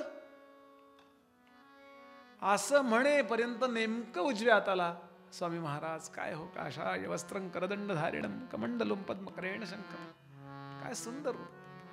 आणि म्हणून विचार केला नमस्कार तर करून येऊया.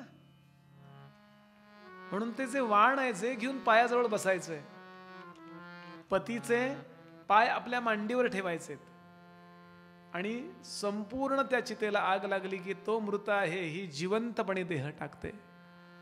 योगाबद्दल बोलताना ज्ञानोबांनी असं म्हटलंय, योग किती अवघड आहे सांगू.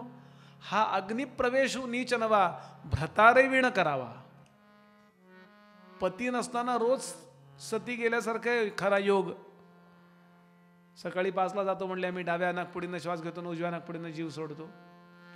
आणि एक कोर्स झाला की माणसं लगेच 7-8 दिवस जाऊन आले ना तिकडे हरिद्वारला की योगाचार्य म्हणून पाटी लिहितात. ही काही कशाच्या विरुद्ध नाही, लक्षात घ्या. योगाभ्यासी म्हणून पाटी लिहावी ना.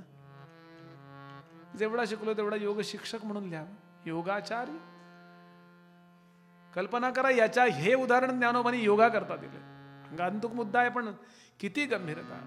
आता बसायचे ते सतीचं वाण एकीच्या गुरुजींच्या हातात दिलं. गुरुजी आले हा मी. गुरुजी म्हणाले अजून तुला परत यायचंय का, कारण त्यापासून परावृत्त करणाऱ्याला सती जाणाऱ्या स्त्रीपेक्षा जास्त पुण्य सांगितले, पण तिला पटवून देता आलं पाहिजे की तू का नको जाऊस. नाही म्हणाले, महाराजांचं दर्शन घेते. ऐसे परी ध्यान करीता आली अमरजा संगमात, वृक्ष असे अश्वत्थ देखेती झाली स्वामी यांसी, उभी ठाकून या दुरी साष्टांगी नमन करी. जवळ गेली आणि खळ खळ खळ खळ बांगड्या वाजून नमस्कार केला आणि महाराजांचा हात आपोआप असा झाला आणि म्हणाले, सुवासिनी होई ध्रुव, अष्टपुत्रा सौभाग्यवती भव. खिन्न हसली आणि विचारलं, महाराज कुण्या जन्मास्तव आशीर्वाद देता, कुण्या जन्मास्तव आशीर्वाद देता, कुण्या जन्मास्तव आशीर्वाद देता. महाराज बघा तरी माझ्याकडे चालले मी. सती या जन्मी चालले मी आता, सती या जन्मी, सती सती.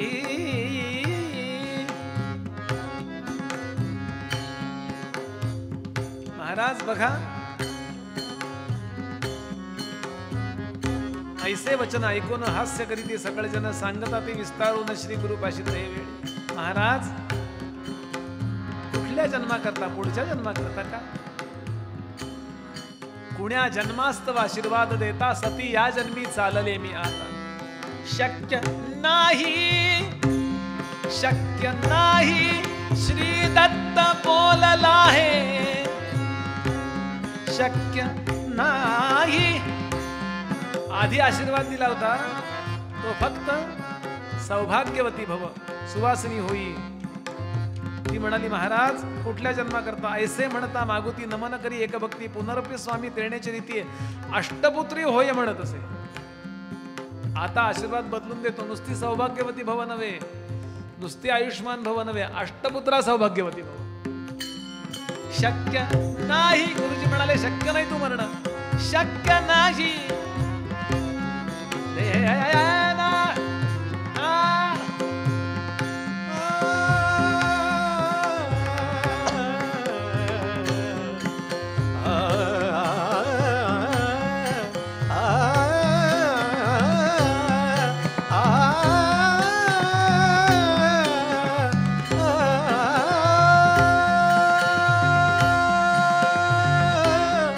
शक्य नाही, श्री दत्त बोलला आहे, तुझ्या पतीला, हो तुझ्या पतीला, हो तुझ्या पतीला आयुष्य अजूनी आहे, तुझ्या पतीला आयुष्य अजूनी आहे, अजूनी आहे, अजूनी आहे.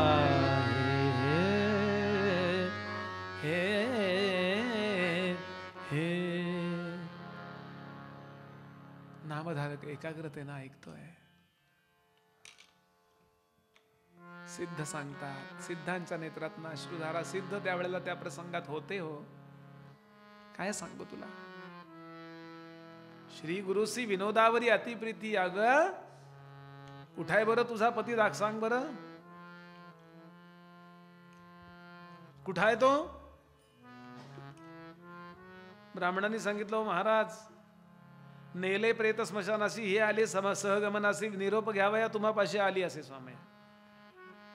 तुमचा निरोप घेऊनी अग्निकुंडा जाऊनी समागमे पतिशयनी दहन करणे येसी." ऐकोनी ब्राह्मणांचे वचन श्री गुरु म्हणती हासोन, "इचे स्थिर आहे पण मरण कैचे घडे इसी." म्हणती श्री गुरु तयवेळी, "आणा प्रेत तया आम्हाजवळी, प्राण गेला कवणे काळी, पाहू म्हणते अवसरे, घेऊन या प्रेत."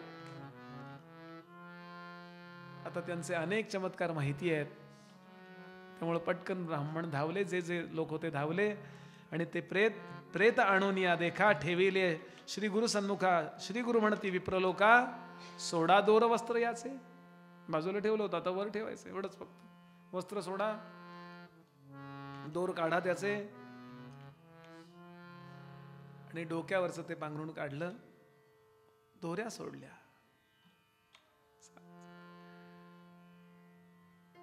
श्री गुरूंनी काय केलं?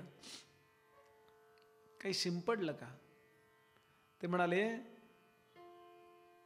श्री गुरूंनी त्या ब्राह्मणांना आपला कमंडलू दिला.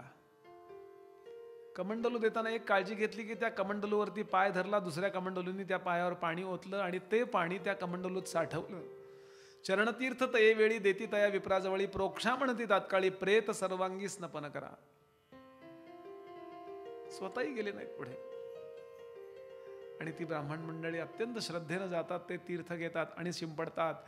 श्री गुरु निरोपे ते ब्राह्मण प्रेतासी करीती तीर्थ स्नपन, अमृतदृष्टी श्री गुरु आपण पाहती सर्व प्रेत सर्वांगी. फक्त असं करून पाहिलं हो, ज्याचं सर्वांगच अमृत आहे. अ म्हणजे नाही आणि मृत म्हणजे मृत्यू, अशा त्या श्री गुरूंनी फक्त पाहिलं. पाहता सुधा म्हणजे अमृत, पाहता सुधा दृष्टीने प्रेत जाहले संजीवन, उठून बैसला तत्क्षण अंग मुरडीत परियसा. झोपेतला मनुष्य जसा उठून बसतो ना, आय आय असं आणि एकदम लोक डोळे उघडले, लोक पाहिले श्री गुरु, पत्नी एका बाजूला आणि आपल्या अंगावर वस्त्र नाही. अरे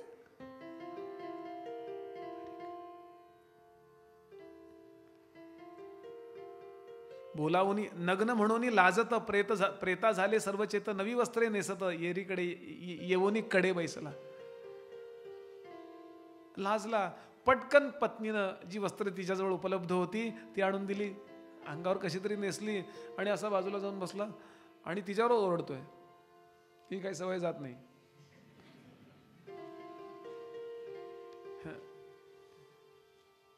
बोलावूनी स्त्रियसी पुसतसे विस्तारसी, कोठे आणले आपण असे यतीश्वर कवण सांग. इतके लोक आले असता कावो न करीसी तू चेता, निद्रा आली मधोन्मत्ता म्हणून पुसेस. इतके लोक बसले, तू हे गुरुजी कोण आहेत आणि मला कुठं आणलंस तू, आणि मला जागा नाही का करायचं, वस्त्र कसं माझ्या अंगावर नाही, 100 प्रश्न विचारायला लागला. डोळ्यातनं आनंदाश्रू वाहत आहेत तिच्या. ऐकूनी पतीचे वचन सांगती झाली विस्तारून, उभी राहून दोघे जण नमन करीती श्री गुरुसी. चरणावरी माथा ठेवून स्तोत्र करीती दोघे जण, पाहती लोक सकळही जन महानंद प्रवर्तला. श्री गुरूंना काय अशक्य आहे हो? आपल्याकरता हा चमत्कार आहे, त्यांच्याकरता एखाद वेळेस असा प्रसंग घडतो की काही पाणी आलं, अमका आलं तमका आलं, तो त्या शाळेतला जो कोणी प्रिन्सिपॉल आहे तो शाळा 2 तास लवकर सोडू शकतो की नाही, त्याच्याकडे अधिकार आहे की नाही. आपल्याकरता त्या मुलांकरता विशेष आहे, ते त्यांच्याकरता काय विशेष आहे? पंचमहाभूतांवर ज्यांची सत्ता आहे. भीषस्मात वातः पवते भीषोदयति सूर्य, हा उपनिषद सांगतं. अहो मृत्यू सुद्धा त्याला घाबरतो. मृत्योर धावती धावत पंचम इति असं म्हटलंय. मृत्यू सुद्धा घाबरतो, मृत्यू विचार करतो माझा मृत्यू होईल म्हणून तो त्याचा ऐकतो. सूर्य त्याला विचारून, पृथ्वी त्याला विचारून. अशा श्री गुरूंना काय अशक्य आहे? सर्वाभूती. खूप मोठी स्तुती केली आहे, तुम्ही महाराज असे आहात तसे आहात, कल्याण झालं आमचं. पण त्या गर्दीमध्ये एक ब्राह्मण असा होता, तयामध्ये विप्र एक होता धूर्त कुबुद्धिक, याचे गृह होते नरकी म्हणून पुसे. जणू नरकात जाणारे म्हणून विचारलं, गुरुजी खरंच जिवंत झालाय का तो, का भूत आलंय त्याच्यात? कसं काय ॲडजस्ट केलं तुम्ही? काही लोक असतातच असे. बरं, अशांच्यामुळं नाही का, एकनाथ महाराजांचा जो वाडा आहे ना, त्या वाड्याला बघायला जर तुम्ही पैठणला गेलात ना, तर आधी तिथले गाईड कुच्चर ओटा दाखवतात. का? त्यावेळची मीडिया यांच्यामुळं हे प्रसिद्ध झाले म्हणले. काही लोक असे असतात. बरं, ती परीक्षा घ्यायला पाहिजेच ना, नाही तर आपल्याला कसं कळणार ते असे आहेत? कारण आजही माझ्या मनात असं येऊ शकतं, तेव्हाही घेतली परीक्षा, ओके मग ठीक आहे, म्हणजे मीच कोणी शहाणा नाही आहे असं. त्यांनी प्रश्न विचारला, कसं काय गुरुजी, हे कसं काय शक्य झालं? फक्त हसले गुरुजी. नकळे याचा अभिप्राय निरोप, त्याला कळत नाही काय नेमकं घडलंय. निरोपावे गुरुराया श्री गुरु सांगती हासोनिया तया मूर्ख ब्राह्मणासी. श्री गुरु म्हणती ब्राह्मणासी सांगेन तुझं विस्तारीसी. पुढे जन्म होय त्यासी एकचित्ते परियसा. आम्ही तया ब्रह्मयापाशी मागून घेतले कारणासी. पुढील जन्मात परियसी वर्षे 30 संख्याते. पुढच्या जन्मी हा चांगला 100 वर्ष जगणार आहे. काय ब्रह्मदेवाला सांगितलं फक्त तिकडचं इकडं करतात ना, इकडचं तिकडं. बरं, पुढच्या जन्मी 100 वर्ष जगण्यापेक्षा या वर्षी 60-70 जगू दे, त्या पुढच्या वर्षी 60-70 जगू दे, एन्जॉय पण करील ना. ऐकू येत नाही अशा वेळेला काय जगण्यात अर्थ आहे? दिसत नाही, काय वाढलं कळत नाही, काय उपयोग आहे? पण चावत नाहीये, कवळी बसली ती ॲडजस्ट होत नाहीये. 90 वर्षाचे एक आजी होते, त्यांची वाढदिवस केला एका नातवानी. 90 मेणबत्त्या आणल्या, 91. तेवढ्याकरता केक तेवढा मोठा करायला लागला. आजी फुंक फुंक, तिला जमीन फुंकायला. फु फु फु जोरा फु केल्यावर सगळी कवळी त्या मेणबत्त्यावर.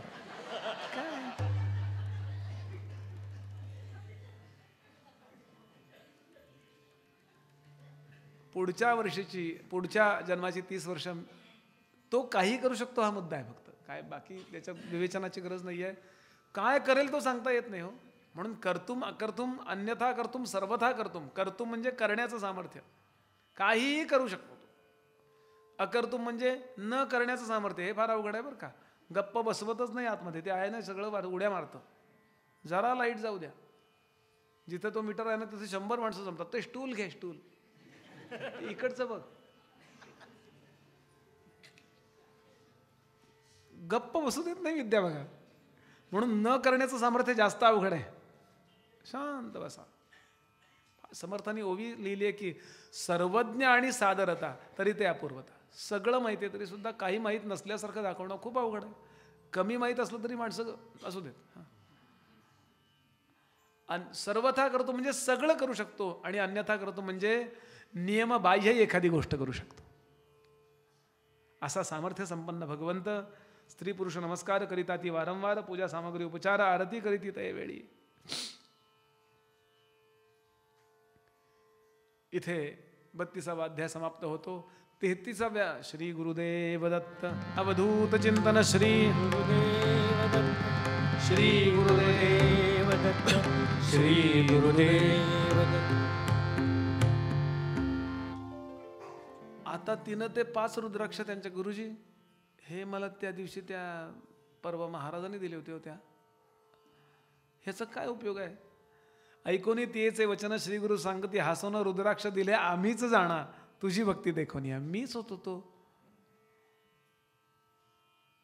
ती म्हणली काही म्हणजे तो वेश वेगळा होता, जटाधारी भस्मांकित, इथे संन्याशी, पण तोच मी. तो हा विठ्ठल बरवा, तो हा माधव बरवा. रुद्राक्षाची महिमा खूप अपार आहे मायबाई. आणि यानंतर श्री गुरु स्वतः रुद्राक्षाची एक गोष्ट सांगतात, ऐका. भद्रसेन नावाचा एक राजा होता. या भद्रसेनाला कुठला होता? काश्मीरचा राजा. काश्मीर देशी भद्रसेन नाम परियसी. त्याचा पुत्र सुधर्म ऐसी प्रख्यात होता अवधारा. त्या भद्रसेनाचा एक मंत्री होता, त्याचं नाव तारक. मेहता नव्हे, नुसतं तारक. तया राजमंत्री सुद्धा नाम तारक असे ख्याता. दोघे कुमार ज्ञानवंता परमसख्यत्व. त्या राजमंत्र्याचा, त्या तारक नावाच्या राजमंत्र्याचा मुलगा होता तो आणि या राजाचा मुलगा सुधर्मा, हे दोघं अगदी खूप घट्ट मित्र होते. विशेष म्हणजे राजाचा मुलगा असून सुद्धा त्याला 8 बोटामध्ये अंगठ्या, राजमुकुट, गळ्यामध्ये सोन्या मोत्याच्या माळा, भरजरी वस्त्र हे अजिबात आवडायचे नाही. तो उभयता एक वयसी सुकुमार अति सुंदरसी एके स्थानी विद्याभ्यासी वर्तते देखा संतोषे. क्रीडास्थानी सहभोजनी सगळे असे होते. पण त्यांचे अलंकार काय असायचे? सर्वदेही अलंकार. काय? रुद्राक्षमाळा, शृंगार, गळ्यात रुद्राक्षाच्या माळा, हातामध्ये रुद्राक्षाच्या माळा, जानव्याला एक रुद्राक्ष बांधलेला, शेंडीला रुद्राक्ष बांधलेला. रुद्राक्षावर त्यांची अत्यंत प्रीती.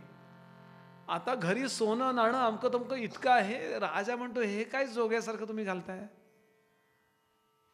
24 साली वाट बघा मग ठरवा. तुम्हाला शोभतं का? पण ती पोरं काही ऐकत नाहीत. नाही म्हणे आम्हाला हेच आवडतं, आमच्या मनाप्रमाणे आम्हाला वागू दे ना. बरं आम्ही काही उशिरा उठतोय असं थोडीच आहे. म्हणजे जे करिअर करता आवश्यक आहे त्यात काही आम्ही फक्त अंगठ्याच्या ऐवजी रुद्राक्ष घालतोय. हे जे हे आता ही सोन्याची अंगठी मला दिल, आमच्या गुरुजींनी सांगितलं हे पुष्कराज वापरावा गुरुचरित्र सांगताना. मी तो घातला. बाकी काही येऊ न येऊ हे आहे. पण शास्त्राप्रमाणे असं सांगितलंय पृथिव्यान 3 रत्नानी. जगामध्ये या पृथ्वीवरती फक्त 3च रत्न आहेत. जलम, अन्नम, सुभाषितम. पाणी, अन्न आणि सद्विचार एवढी खरी रत्न आहेत. मूढई पाषाण खंडेषु रत्न संज्ञा अभिधीयते. मूर्ख माणसं दगडाच्या तुकड्याला रत्न असं म्हणतात. हे श्लोक ऐकल्यावर राजा गप्पच झाला. एक दिवस त्यांच्याकडे अचानक वेदव्यासांचे वडील, शक्तींचे सुपुत्र पराशर नावाचे ऋषी आले. ऋषींचं स्वागत केलं. महाराज पाद्यपूजा वगैरे केली, अमकं तमकं. ऋषी म्हणाले काय तुला शंका आहे का? तो म्हणाले आहे. काय शंका? हे बघा ना आमची 2 जण, हा माझा पोरगा आणि आमच्या मंत्र्याचा मुलगा नाही का.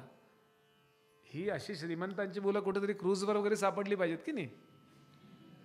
ही मशिदीतनी मंदिरात सापडतात, कीर्तन प्रवचनाला जातात, रुद्राक्ष घालतात, भस्म लावतात. What is it? इन्सल्टिंग आहे मला हे. थोडं गमतीनं सांगतोय. पराशरांनी त्या दोघांकडे पाहिलं आणि त्यांचा पाठीमागचा जन्म सांगायला आरंभ केला. ऐका ती कथा, ऐका. नंदीग्राम नावाचं एक शहर होतं. या नंदीग्रामामध्ये अनेक चातुर्वर्ण्य ब्राह्मण राहत होते, सच्छुद्ध सात्विक क्षत्रिय राहत होते, वैश्य राहत होते, सगळी मंडळी राहत होती. त्या गावामध्ये, गावाच्या बाहेर असा रत्नजडित वाडा असणारी एक वारांगना राहत होती. तिचं नाव महानंदा. किती सुंदर होती ती. अहो देवललांनी सुद्धा खाली पाहावं इतकी सुंदर होती. नको, हिच्या पुढे जायला नको. वार वनिता, वारांगना शब्द लक्षात घ्याल. त्या दिवशी ती त्याची पत्नी असायची अशी होती ती. पण तिच्याकडे येण्याकरता मोठे मोठे राजे लोक, मोठे मोठे श्रीमंत रांगेत असायचे आणि 6 महिन्यानंतर त्यांना अपॉइंटमेंट मिळायची. आत्ताच्या भाषेत डेट. पटकन कळायकरता सांगतोय. अशी होती ती. ऐसे असोन वार वनिता म्हणे आपण स्वतःला मात्र ती पतिव्रता म्हणवायची. म्हणले त्या दिवशी मी त्याच्याशी एकनिष्ठ आहे. म्हणजे कोण आहे मी? एक दिवस का होईना पतिव्रता आहे, पण असा एकही दिवस जात नाही की ज्या दिवशी पती नाही आहे. त्याच्याशी प्रामाणिक म्हणजे पतिव्रता. इतकंच नाही, धनही खूप मिळायचं. ते धन ती सच्छुद्ध सात्विक लोकांना वाटायची. अशी धर्म करी असंख्याता अन्न वस्ते ब्राह्मणासी. नोकर चाकर दास दासी इतकी सुंदर होती. म्हणजे ती म्हणजे मेकअपनी सुंदर नव्हती. आमचे स्वामी वरदानंद भारती सांगायचे मेकअप म्हणजे काय? नखरा. संस्कृत आपल्या मराठीतला शब्द नखरा म्हणजे न खरा.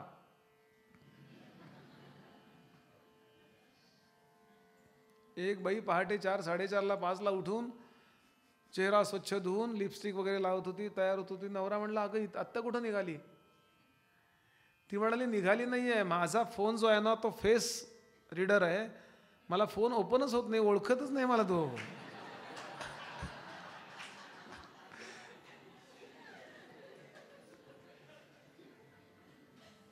शृंगार रस जास्त सांगू नये म्हणून मध्ये विनोद आहे बरं, कारण तसा शृंगार रस आहे इथे, बरंच लिहिलंय मी.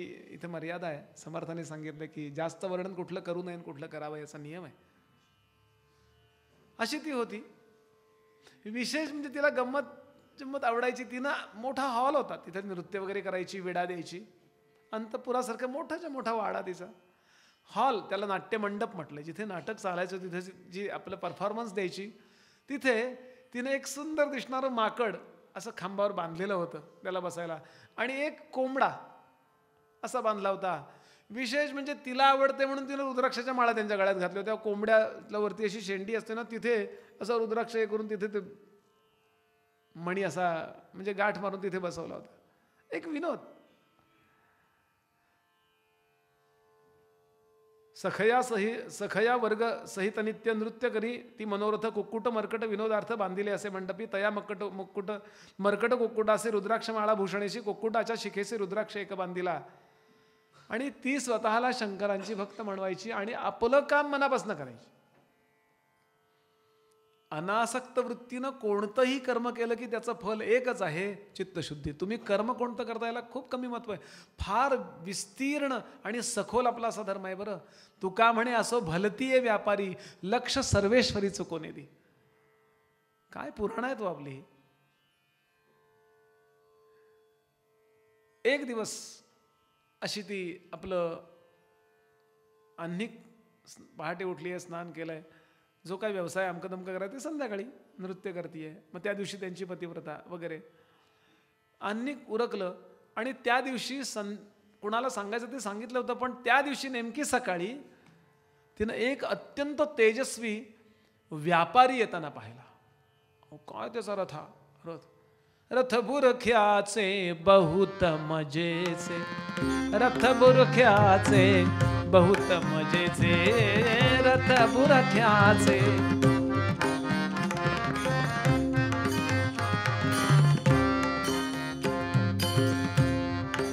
असा बुरखा होता त्या रथात.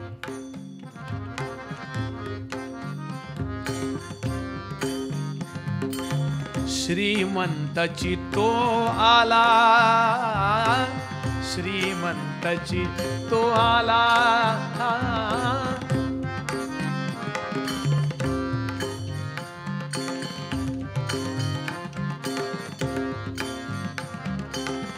हस्ती त्याच्या रत्न खचित ते, हस्ती त्याच्या रत्न खचित ते, हस्ती त्याच्या रत्न खचित ते.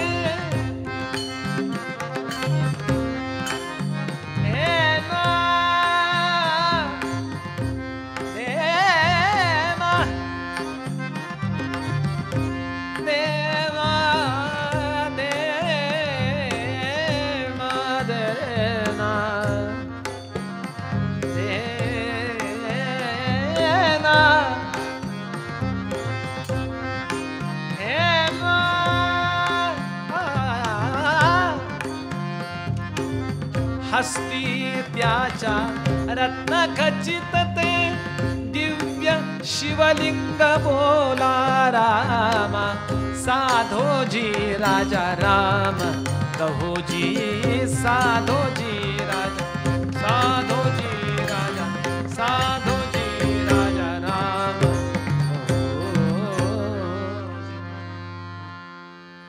गुरुचरित्र हा ग्रंथ असा आहे जिथे पतिव्रतेची कथा येते आणि वारांगणेची कथा येते. दिव्यत्वाची जेथ प्रचिती तेथे कर जुळती. तो एकदम श्रीमंत व्यापारी जो उतरला ना, पायामध्ये त्याच्या जे जडा होते ना, जे जोडे होते ना, त्या जोड्याला हिरे जडवलेले. हो, 8 बोटामध्ये अंगठ्या, उजव्या हातामध्ये सोन्याचा असं जाड कडं, त्याला हिरे जडवलेले. नोकर चाकर मागे पुढे धावणारे, साहेब साहेब साहेब साहेब म्हणणारे. एका बाजूला विडा देणारा सेवेकरी, पलीकडे ते जर थुंकले तर सोन्याच्या पिकदाणीमध्ये ती थुंकी घेणारा सेवेकरी, पिकदाणी घेऊन. काय श्रीमंती. पण विशेष म्हणजे त्याच्या हातामध्ये एक असं मोठं रत्नखचित शिवलिंग होतं. बाकीच्या रत्नांचं तेज या रत्नांपुढे काहीच नव्हतं. असा प्रकाश पडावा असं ते शिवलिंग होतं. देखोनी लिंग रत्नखचित विस्मय करी वार वनिता, आपुले सखीसी ऐसे म्हणता ऐसी वस्तू पाहिजे. पराशर सांगतायत त्या राजाला, भद्रसेनाला, ऐक. तोही ऐकतोय. ऐकता ऐकता तिला मनात आलं, बाकीच्या सगळ्या अपॉइंटमेंट रद्द करते. कारण ती शंकरांची भक्त आहे. शिवलिंगाचे अनेक प्रकार आहेत. पाऱ्याचं शिवलिंग, मातीचं शिवलिंग, पितळेचं शिवलिंग, तांब्याचं शिवलिंग, चांदीचं शिवलिंग, स्फटिकाचं शिवलिंग. प्रत्येक शिवलिंगाच्या पूजेची वेगवेगळी फलं सांगितलीत शिवपुराणाने. आणि रोज देवतासुद्धा या शिवलिंगांची पूजा करतात. विष्णूसुद्धा शिवलिंगाची पूजा करतो रोज, असं वर्णन आहे शिवपुराणात आजही. हेच रत्नाचं शिवलिंग. तिला असं वाटलं, काय अप्रतिम आहे हो, अशी वस्तू पाहिजे. आता माझी तारीख मिळण्याकरता 6-6 महिने वर्ष थांबावं लागतं. सखीना सांगते, त्याला सांग की विकत दिलं तरी चालेल, किंवा मी अत्यंत महाग असं माझं जीवन आहे, पण मी 3 दिवस आणि 3 रात्र त्याची पतिव्रता होईल. ते सगळेजण जातात. सांगितलं तिचं म्हणणं. तो म्हणाले चालेल, पण पतिव्रता हा शब्द शोभतो का ग तुला? तुम्हा कैसे धर्म कर्म बहुपुरुषांचा संगम, पतिव्रता कैसे नाम, असे तुझं सांग माझं. ख्याती तुमची कुळाचार, सदा करणे व्यभिचार. तुमचे नव्हे तुमचे मन स्थिर, एका पुरुषासवे नित्य. ऐकोनी वैश्य वचन, बोले वार वनिता, आपण दिनत्रय सत्य जाणं, होईल तुमची कुलस्त्री. मला हे शिवलिंग फक्त पूजेला द्या.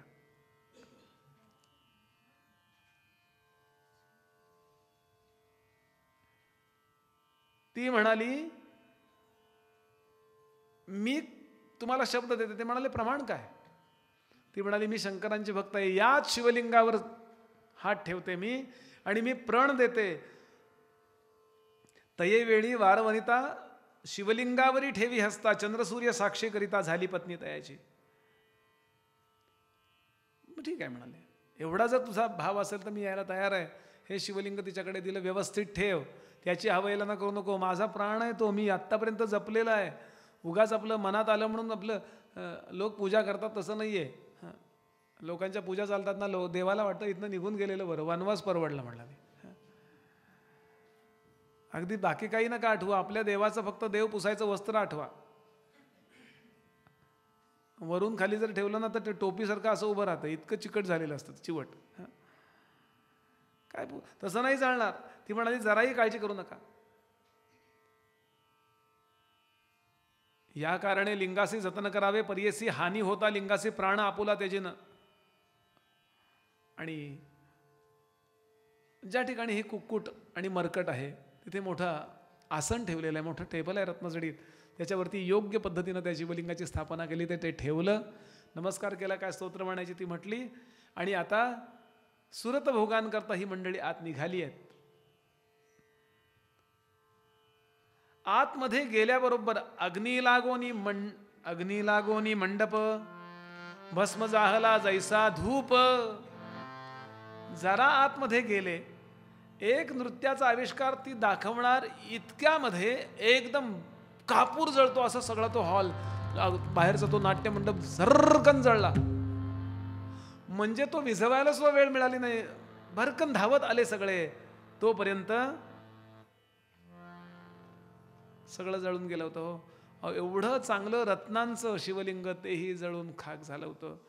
विजवुनी पाहती लिंगासी झाले दग्ध परियसी, अग्नीत मरकट कुक्कुटासी दहन झाले अवधारा. तेवढं पाहिलं आणि या वैश्यानं चिता रचली आणि त्या चितेमध्ये तो प्रविष्ट झाला. माझं शिवलिंग आत्तापर्यंत मी आयुष्यभर ज्याची इतकी चांगली पूजा केली, अर्चा केली, ते कसं जळालं आणि म्हणून त्यात तो प्रविष्ट झाला. तो गेलेला पाहिल्यावर ही म्हणाली मी पण सती जाते, आणि ती त्यात निघाली. तिचे लोक समजावतात, अगं असं नसतं काही, असं काही नसतं. खूप मोठा संवाद आहे तो, सगळा मला सांगत बसायला आता वेळ नाही आहे. ती निघाली आणि म्हणून विनवी समजतासी निघाली बाहेरी संतोषी, आली अग्निकुंडापाशी, नमन केले अग्निकुंडा स्मरोनिया सर्वेश्वरा केला सूर्यासी नमस्कार. स्मरोनिया सर्वेश्वर केला सूर्यासी नमस्कार, प्रदक्षिणे उल्हास थोर करीती झाली त्यावेळी, नमोनी समस्त द्विजासी उभी ठेली अग्निपाशी, उडी घाले त्या वेगेसी. आणि तिनं त्याच्यामध्ये उडी घालायचं ठरवलं आणि उडी मारल्याबरोबर त्या अग्नीतून अचानक नमः पार्वती पते हर हर, नमन नटवरा विस्मयकारा, नमन नटवरा विस्मयकारा, नमन नटवरा विस्मयकारा.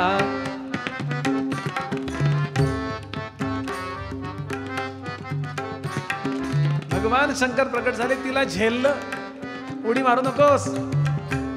काय भगवंताचं, विवाह करुनी मदन जाळीला, विवाह करुनी मदन जाळीला, मग मदन मित्र इंदू सेविला, मग मदन मित्र इंदू सेविला.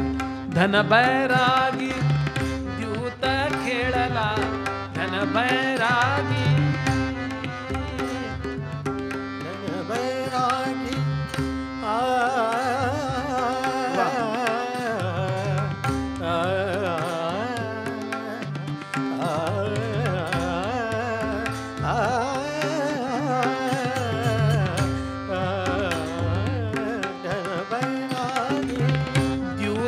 खेळला, गौरीचा तो अंकित झाला, गौरीचा तो अंकित झाला. परमेशाच्या ऐशा लीला, परमेशाच्या परमेशाच्या परमेशाच्या परमेशाच्या परमेशाच्या ऐशा लीला. कवी कुसुम गात विस्मयकारा, नमन नटवरा नमन नटवरा, नमन नटवरा, नमन नटवरा विस्मयकारा. नमः पार्वती पते हर हर महादेव. गंगावत गजगंडवत गगनवत गांगेयवत गेयवत जंबूवत जलबिंदुवत जलद जलजवत जांबालवत जाल. भगवान प्रकट झाले हो. भस्मांकित जटाधारी, भस्मांकित जटाधारी कसे प्रकट झाले. बैसलासे नंदीवरी धरता झाला, वरचे वरी वेश्येसी तय वेळी. तया अग्निकुंडात न दिसे अग्नी दिसे, असे शांत भक्तवत्सल जगन्नाथ प्रसन्न झाला. त्यावेळी त्यांनी सांगितलं, अगं तू तुझं कर्म करीत असताना इतकी परिपक्व झाली होतीस की तुझी लास्ट एक्झाम घ्यायला, शेवटची परीक्षा घ्यायला मी त्या वैश्यरूपात, तो मीच होतो. शिवलिंग मीच दिलं होतं. अगं अग्नीनं जळत नाही, चिखलानं भिजत नाही, असं माझं स्वरूप आहे ग. आणि तिला सांगितलं, काय पाहिजे बोल, प्रसन्न आहे मी तुझ्या. ती म्हणाली, माझ्यावर काम करणारी माझी टीम आहे ना, सगळे नोकर चाकर, त्यांच्यासह माझा उद्धार करा. मला शिवलोकी यायचंय, मला तिथे तुमची सेवा करायची. तुझे चरणकमळी भृंग होऊनी असे न महाभाग, माझे इष्टबंधू वर्ग सकळ तुझे सन्निधी. सगळ्यांचा उद्धार तर करा. काय प्रेम करावं आपल्या माणसांवर, नाही का. आणि शंकरांनी, पराशर सांगतात, सगळ्यांचा उद्धार केला. आता ते जे कुक्कुट आणि मरकट होतं त्यांच्या गळ्यात होते रुद्राक्ष, ते मेले. हिनं त्यांच्याबद्दल काही वाक्य उच्चारलं नाही, पण मरताना रुद्राक्षाचा स्पर्श झाला, त्यामुळं त्यांना पुढचा जन्म जो झाला ना, तो राजघराण्यामध्ये झाला. ही दोन मुलं आहेत तुझी, म्हणजे तुझा मुलगा आणि तुझ्या मंत्र्याचा मुलगा. रुद्राक्षाचा परिणाम. तर पुन्हा माणसाचा देह मिळायला किती वर्ष लागली असती. ती म्हणाली हो. तो म्हणाला हो, पण पुढचं ऐक, तुझ्या मुलाला 12 वर्ष फक्त आयुष्य आहे. तर या 12 वर्षात राहिले असं 30 दिवस 7 8व्या दिवशी येईल मृत्यू तुझ्या पुत्राचे. आता एवढं सगळं ऐकलं ना, आता हे सगळं चांगलं आहे, पण असा तो तुझा मुलगा फक्त 12 वर्षात जगणार आहे, त्यातले फक्त 7 दिवस राहील. तो गडबडच लोळायला लागला. तो म्हणला, महाराज असं करू नका, मला पुढचा मार्ग सांगा. ते म्हणाले, जसं रुद्राक्षाचं महात्म्य आहे, रुद्राक्ष गळ्यात असेल तर भगवान शंकराने खूप तपश्चर्या केली आणि त्या तपश्चर्यानंतर जगाचं कसं कल्याण होईल म्हणून त्यांच्या डोळ्यामध्ये जे अश्रू आलेत ना, त्या अश्रूतून उगवलेली रोपं म्हणजे रुद्राक्ष आहेत. बरं, शंकरांचा आपल्याकडे अखंड नेत्र असतो म्हणून नेहमी शहाणे लोक आपल्या अंगावर रुद्राक्ष घालतात. बरं, सतत सतत सतत तो आपलं रक्षण करत असतो, कॉन्फिडन्स लेवल वाढते. म्हणून आज सगळ्यांना रुद्राक्ष प्रसाद द्यायला आणलेले आहेत आमच्या निखिल सिधे यांनी. पण ज्यांच्याकडे आहेत त्यांनी घेऊ नका. ज्यांना पाहिजे देवघरात ठेवला तरी चालेल, किंवा अंगी बाळगलात तरी चालेल, पर्समध्ये ठेवलात, आपल्या याच्यात ठेवला तरी चालेल, किंवा तरी तो काढावा सोमवारी वगैरे, त्याला छान आंघोळ घालावी, अत्तर लावा, म्हणून ठेवून द्यावा. नुसता रुद्राक्ष बरोबर बाळगला तरी सुद्धा आपली आत्मविश्वास वाढतो. बरं का, असं इथं लिहिलंय.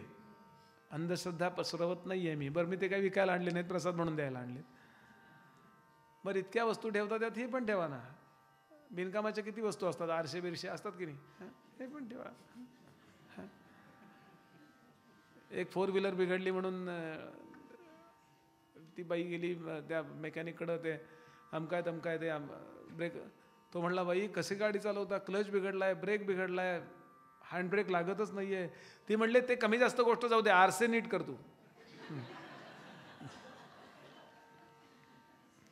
विनोदाचा भाग सोडून द्या बरं, नाहीतर लोक म्हणतील सगळे विनोद आमच्यावर. असं काही नाही. रुद्राक्ष मी बोलतोय, एकमुखी रुद्राक्ष सगळ्यात पॉवरफुल सांगितलं आहे.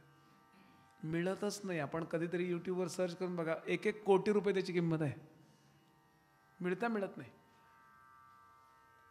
द्विमुखीचे वेगळं आहे, षण्मुखी 6मुखी रुद्राक्ष तो विद्यार्थ्या करताय बरं का.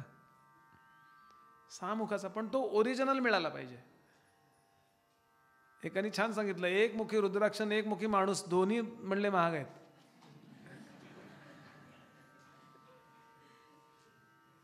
असो, यानंतर असं होणार आहे. ते म्हणाले, काळजी करू नको, त्याच्यावरती पण उपाय सांगतो मी. जसं रुद्राक्षाचं महात्म्य आलं तसं पुढच्या अध्यायामध्ये 34व्या रुद्र नावाचं जे स्तुती आहे यजुर्वेदामध्ये भगवंताची, त्याचं अत्यंत श्रेष्ठ असं महात्म्य आलं. अनेक स्तोत्र आहेत, पण भगवान शंकरांना अत्यंत प्रिय असणारं स्तोत्र जर कुठलं असेल तर रुद्र. इडा देवहुर मनुर्यज्ञनीर बृहस्पती रुक्था मदानिषगसशत विश्वे देवा सूक्तवाच पृथ्वी मातर्मा माहि गसेर मधुमनुष्ये मधुजनुष्ये मधुवक्षामि मधुवदिष्यामि मधुमतीन देवेभ्यो वाचमुद्यासगस शुरुषेण्याम मनुष्येभ्यस्तम्मा देवा. अत्यंत हे फक्त शांती मंत्र आहे त्याचा सुरुवातीचा. आणि मग ओम नमो भगवते रुद्राय. ज्यांच्याकडं रुद्र होतं, ज्यांना शक्य आहे, ज्यांची मुंज झाली आहे, त्यांनी रुद्र शिकून घ्यावं, रोज म्हणावं. रुद्राचं आवर्तन जो करणार आहे ना, यम जो आहे तो भगवान शंकरांचा गण आहे. तो आपण जर रोज रुद्र म्हणत असू ना, तो शंकरांना विचारतो, ह्याची तारीख आणू का, सध्या नको, तो जरा महत्वाच्या बिझी आहे ना, आता सध्या नको. इतकं महत्व आहे त्याला. म्हणून रुद्राचं महात्म्य असणारा हा मोठाच्या मोठा अध्याय आहे. आणि म्हणून तू थोडं नव्हे, 10,000 अयुत रुद्र, 10,000. आता तुझे कुमारासी उपाय सांगेन पर्यसी 10 सहस्र रुद्रेसी स्नपन करी शिवासी. आणि 10,000 वर्ष तुझा मुलगा आणि अनुषंगिक सगळे लोक जगतील, काळजी करू नकोस असं सांगितलं. आणि त्याप्रमाणे यानं भगवान शंकरांची शिवपिंडीची त्याच्याकडे होती, त्याच्यावरती अनेक ब्राह्मणांना बोलावून 7 दिवसामध्ये 10,000 संख्या पूर्ण होईल अशा प्रकारे अभिषेक केला. कारण जलधारा प्रिया शिवा म्हटलंय. शंकरांना जलधारा प्रिय आहे. नमस्कार प्रियो भानू, नमस्कार सूर्य, नमस्कार सूर्याला प्रिय बरं का. तेवढ्याने तो खुश होतो. कशाने कोण खुश होतो, त्यामध्ये जलधारा प्रिया शिवा म्हणून सांगितलंय. शंकरांना अभिषेक नेहमी करावा. आणि तो अभिषेक केला आणि त्या पाण्याने या बाळाला आंघोळ घातली आहे. बरं, ठरलेलं होतं त्याप्रमाणे ते आले. यमदूत महादंष्ट्र भयचकित आले होते महादूत समस्त द्विज रुद्र पडत मंत्रावसारे देताती मंत्राक्षता अवसरी घालिती तया कुमारावरी दूत पाहती उभे दुरी जवळ येऊ न शकती. त्यांनी त्या बाळावरती ज्या वेळेला ते फास टाकायला सुरुवात केली, आपल्या देहातनं जीव बाहेर कसा काढायचा याचे काही खास फास असतात त्यांच्याकडं. असं ॲपलमधनं आपण सिम कार्ड घालायला ते उलटा फास असतो बघा, तो असं असं केलं की तो बाहेर येतो की नाही, असं काहीतरी असणार आहे. तसा तो फास घालून बाहेर काढणार. पण त्यावेळेला शिवदूत प्रकट झाले आणि त्यांनी आपल्या जवळची शस्त्र यमदूतांवर प्रेरिली. ते पळून गेले. महाभयचकित महादूत भयचकित महादूत पळून गेले. त्वरित पाठी लागले शिवदूत वेद पुरुष रूप देखा. हे कसे तरी धावत धावत आले आणि यमाला प्रार्थना करायला लागले. तुम्ही म्हणाले आम्हाला अपॉइंट केलं, तिथं मार खायची वेळ आली, दगडफेक झाली तिथं. आम्हाला तुम्ही पाठवतात, आमच्याजवळ शस्त्र देत चला. यम संतापला तो शिवलोकात गेला आणि त्या वीरभद्राजवळ चिडचिड करायला लागला. आधी शंकर नाही, आधी वीरभद्र भेटला. वीरभद्रानं त्रिशूळ काढलं, सांगितलं ए यम्या, एकदम संतापला, असं वर्णन आहे. यमकोपे निघाला, वीरभद्रापाशी गेला, म्हणे दूता मारकार दिधला निरपराधे स्वामिया. तये वेळी वीरभद्र कोपनी झाला महारुद्र. हे म्हणले त्याचा मृत्यू आलेला नसताना का गेलात तुम्ही तिथे. 10 वर्षावधी 10 सहस्र आयुष्य असे राजकुमारा. चित्रगुप्ताला बोलव, वही काढून बघ. चित्रगुप्तानं वही काढली. काय लिहिलं होतं तिथं. पुसता चित्रगुप्तासी काढून पाहती पत्रासी 12 वर्षायुषी. 12 वर्षच लिहिलंय राजकुमारा. ते म्हणले नीट बघा. तेथेची लिहिले होते आणिक 10 सहस्र वर्षे लेख. पाहुनी यम धरी शंका, म्हणे स्वामी अपराध. आणि घरी येऊन त्यांनी सांगितलं की जेथे रुद्राचं नाम तेथे आपलं काय काम. इथून पुढं त्यांनी मोठी यादी दिली आहे. ऐसा रुद्राध्याय महिमा, पूजा करी गुरु ब्रह्मा, भेणे नलगे काळ यमा, श्री गुरु म्हणती दंपतीसी. बरं, असा रुद्राचा महिमा आहे. यम सुद्धा विचार करतो की रुद्राची आवर्तनं जिथे चालतात, प्रामाणिकपणानं जिथे रुद्र म्हटलं जातं, भगवान शंकरांची सेवा केली जाते, यम सुद्धा त्याला अपमृत्यू येऊ देत नाही. असा येणारा मृत्यू तो टाळतो. हा रुद्राध्यायाचा महिमा ऐकला आणि ती चकित झाली. आणि ती माहूरगडाहून आलेली ती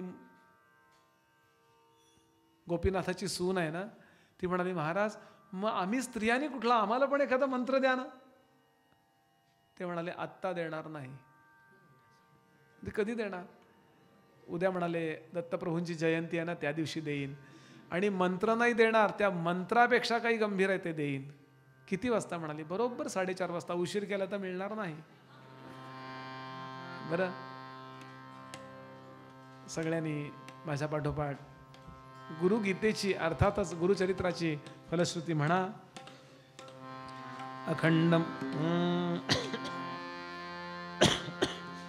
अखंडमंडलाकारं व्याप्तं येन चराचरं तत्पदं दर्शितं येन तस्मै श्री गुरवे नमः. सर्वबाधा प्रशमनं धर्मार्थ काम मोक्षदं यं यं चिन्तयते कामं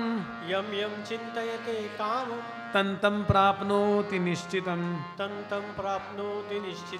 सगळ्यांनी म्हणायचं. भावी पूर्ण कृपा गुरु मजवरी प्रार्थित भावे तुला, वारी सर्व अरिष्ट नेऊ निलया, सम्मोह जो जाहला अज्ञानांध जनासी मुक्त करुणी, शांती पदी बैसवी विनती हीच असेल मागत तुझे, भक्ती तुझी शांत हो श्री गुरु दत्ता, मम चित्ता शमवी आता, शांत हो श्री गुरु दत्ता, मम चित्ता शमवी आता. तू केवळ माता जनिता सर्वथा, तू हित करता, आप स्वजन भ्राता सर्वथा तुझी त्राता, भय करता तू भय हरता, दंड धरता तू परिपाता, तुझ वाचुनी न तुझी वार्ता, तू आर्ता आश्रय दत्ता, मम चित्ता शमवियाता, शांत हो श्री गुरु दत्ता, मम चित्ता शमवियाता, अपराधास्तव गुरुनाथा, जरी दंडा धरिसी यथा, तरी आम्ही गाऊनी गाता, तव चरणी नमवू माथा, तू तथापि दंडीसी देवा, कोणाचा मग करू धावा, सोडविता दुसरा तेव्हा, कोण दत्ता आम्हा त्राता, मम चित्ता शमवियाता, शांत हो श्री गुरु दत्ता, मम चित्ता शमवियाता, तू नटसा होनी कोपी, दंडिता हि आम्ही पापी,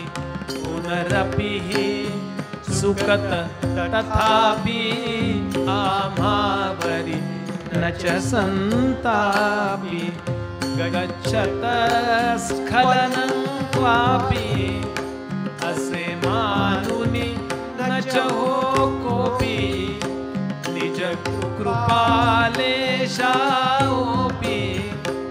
आम्हावरी तो भगवंता, मम चित्ता शमवियाता, शांत हो श्री गुरु दत्ता, मम चित्ता शमवियाता, तव पदरी असता ताता, आडमार्गी पाऊल पडता, सांभाळूनी मार्गावरुता, आणितान तुझा त्राता, निज बिरुदा आणुनी चित्ता, तू पतित पावन दत्ता, वळे आता आम्हा वरुता, करुणाघन तू गुरुनाथा, मम चित्ता शमवियाता, शांत हो श्री गुरु दत्ता, मम चित्ता शमवियाता, सहकुटुंब सहपरिवार, दास आम्ही हे घरदार, तव पदी अर्पू असार, संसार अहित आहार, परिहरी करुणा सिंधो, तू दीनानाथ सुबंधो, आम्हा अघलेशन बारो, वासुदेव प्रार्थित दत्ता, मम चित्ता शमवियाता, शांत हो श्री गुरु दत्ता, मम चित्ता शमवियाता, करीतो प्रेमे तुझ निरांजन स्थिरावूनि मन, करीतो प्रेमे तुझ निरांजन स्थिरावूनि मन, दत्तात्रेया सद्गुरुवर्या भावार्थे करुणा, करीतो प्रेमे तुझ निरांजन स्थिरावूनि मन, धरणीवर नर पीडित झाले भवरोगे सर्व, काम क्रोधाधिक रिपुवर्ग व्यापुनि सगर्व, योग याग नर नेण नेणती असताही अपूर्व सुलभपणे निज भजनी त्यासी उद्धरी जो शर्व करीतो प्रेमे तुझनी राज्य स्थिरावूनि मन दत्तात्रेया सद्गुरुवर्या भावार्थे करुणा करीतो प्रेमे तुझनी राज्य स्थिरावूनि मन अत्रि मुनींच्या सदनी तिनी देव भुके येती भिक्षुक होऊनि अंसये प्रति बोलती त्रिमूर्ती नग्न होऊनि आम्हा प्रति द्या अन्न असे वदती परिसुनी होऊनि नग्न अन्न ते तव ते शिशु होती करीतो प्रेमे तुझनी राज्य स्थिरावूनि मन दत्तात्रेया सद्गुरुवर्या भावार्थे करुणा करीतो प्रेमे तुझनी राज्य दुर्वासाभिधमौनि झाला शंभू प्रमथेंद्र ब्रह्मदेव तो झाला चंद्र झाला उपेंद्र दत्तात्रेय जो वीत निद्र तो तारक योगींद्र वासुदेव यच्चरण चिंतुनी हो नित्यातंद्र करीतो प्रेमे तुझनी राज्य स्थिरावूनि मन दत्तात्रेया सद्गुरुवर्या भावार्थे करुणा करीतो प्रेमे स्थिरावूनि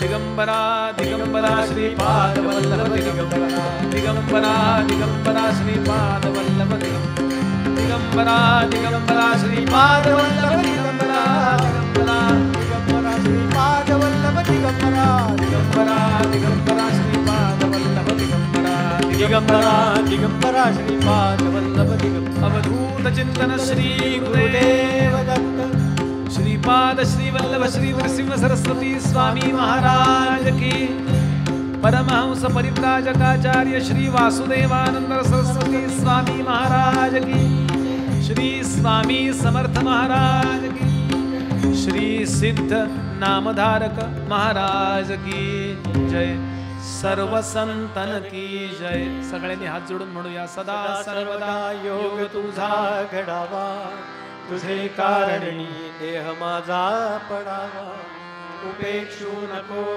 गुणवंता अनंता रघुनायका मागणेची आता जय जय रघुवीर समर्थ समृद्ध आहे का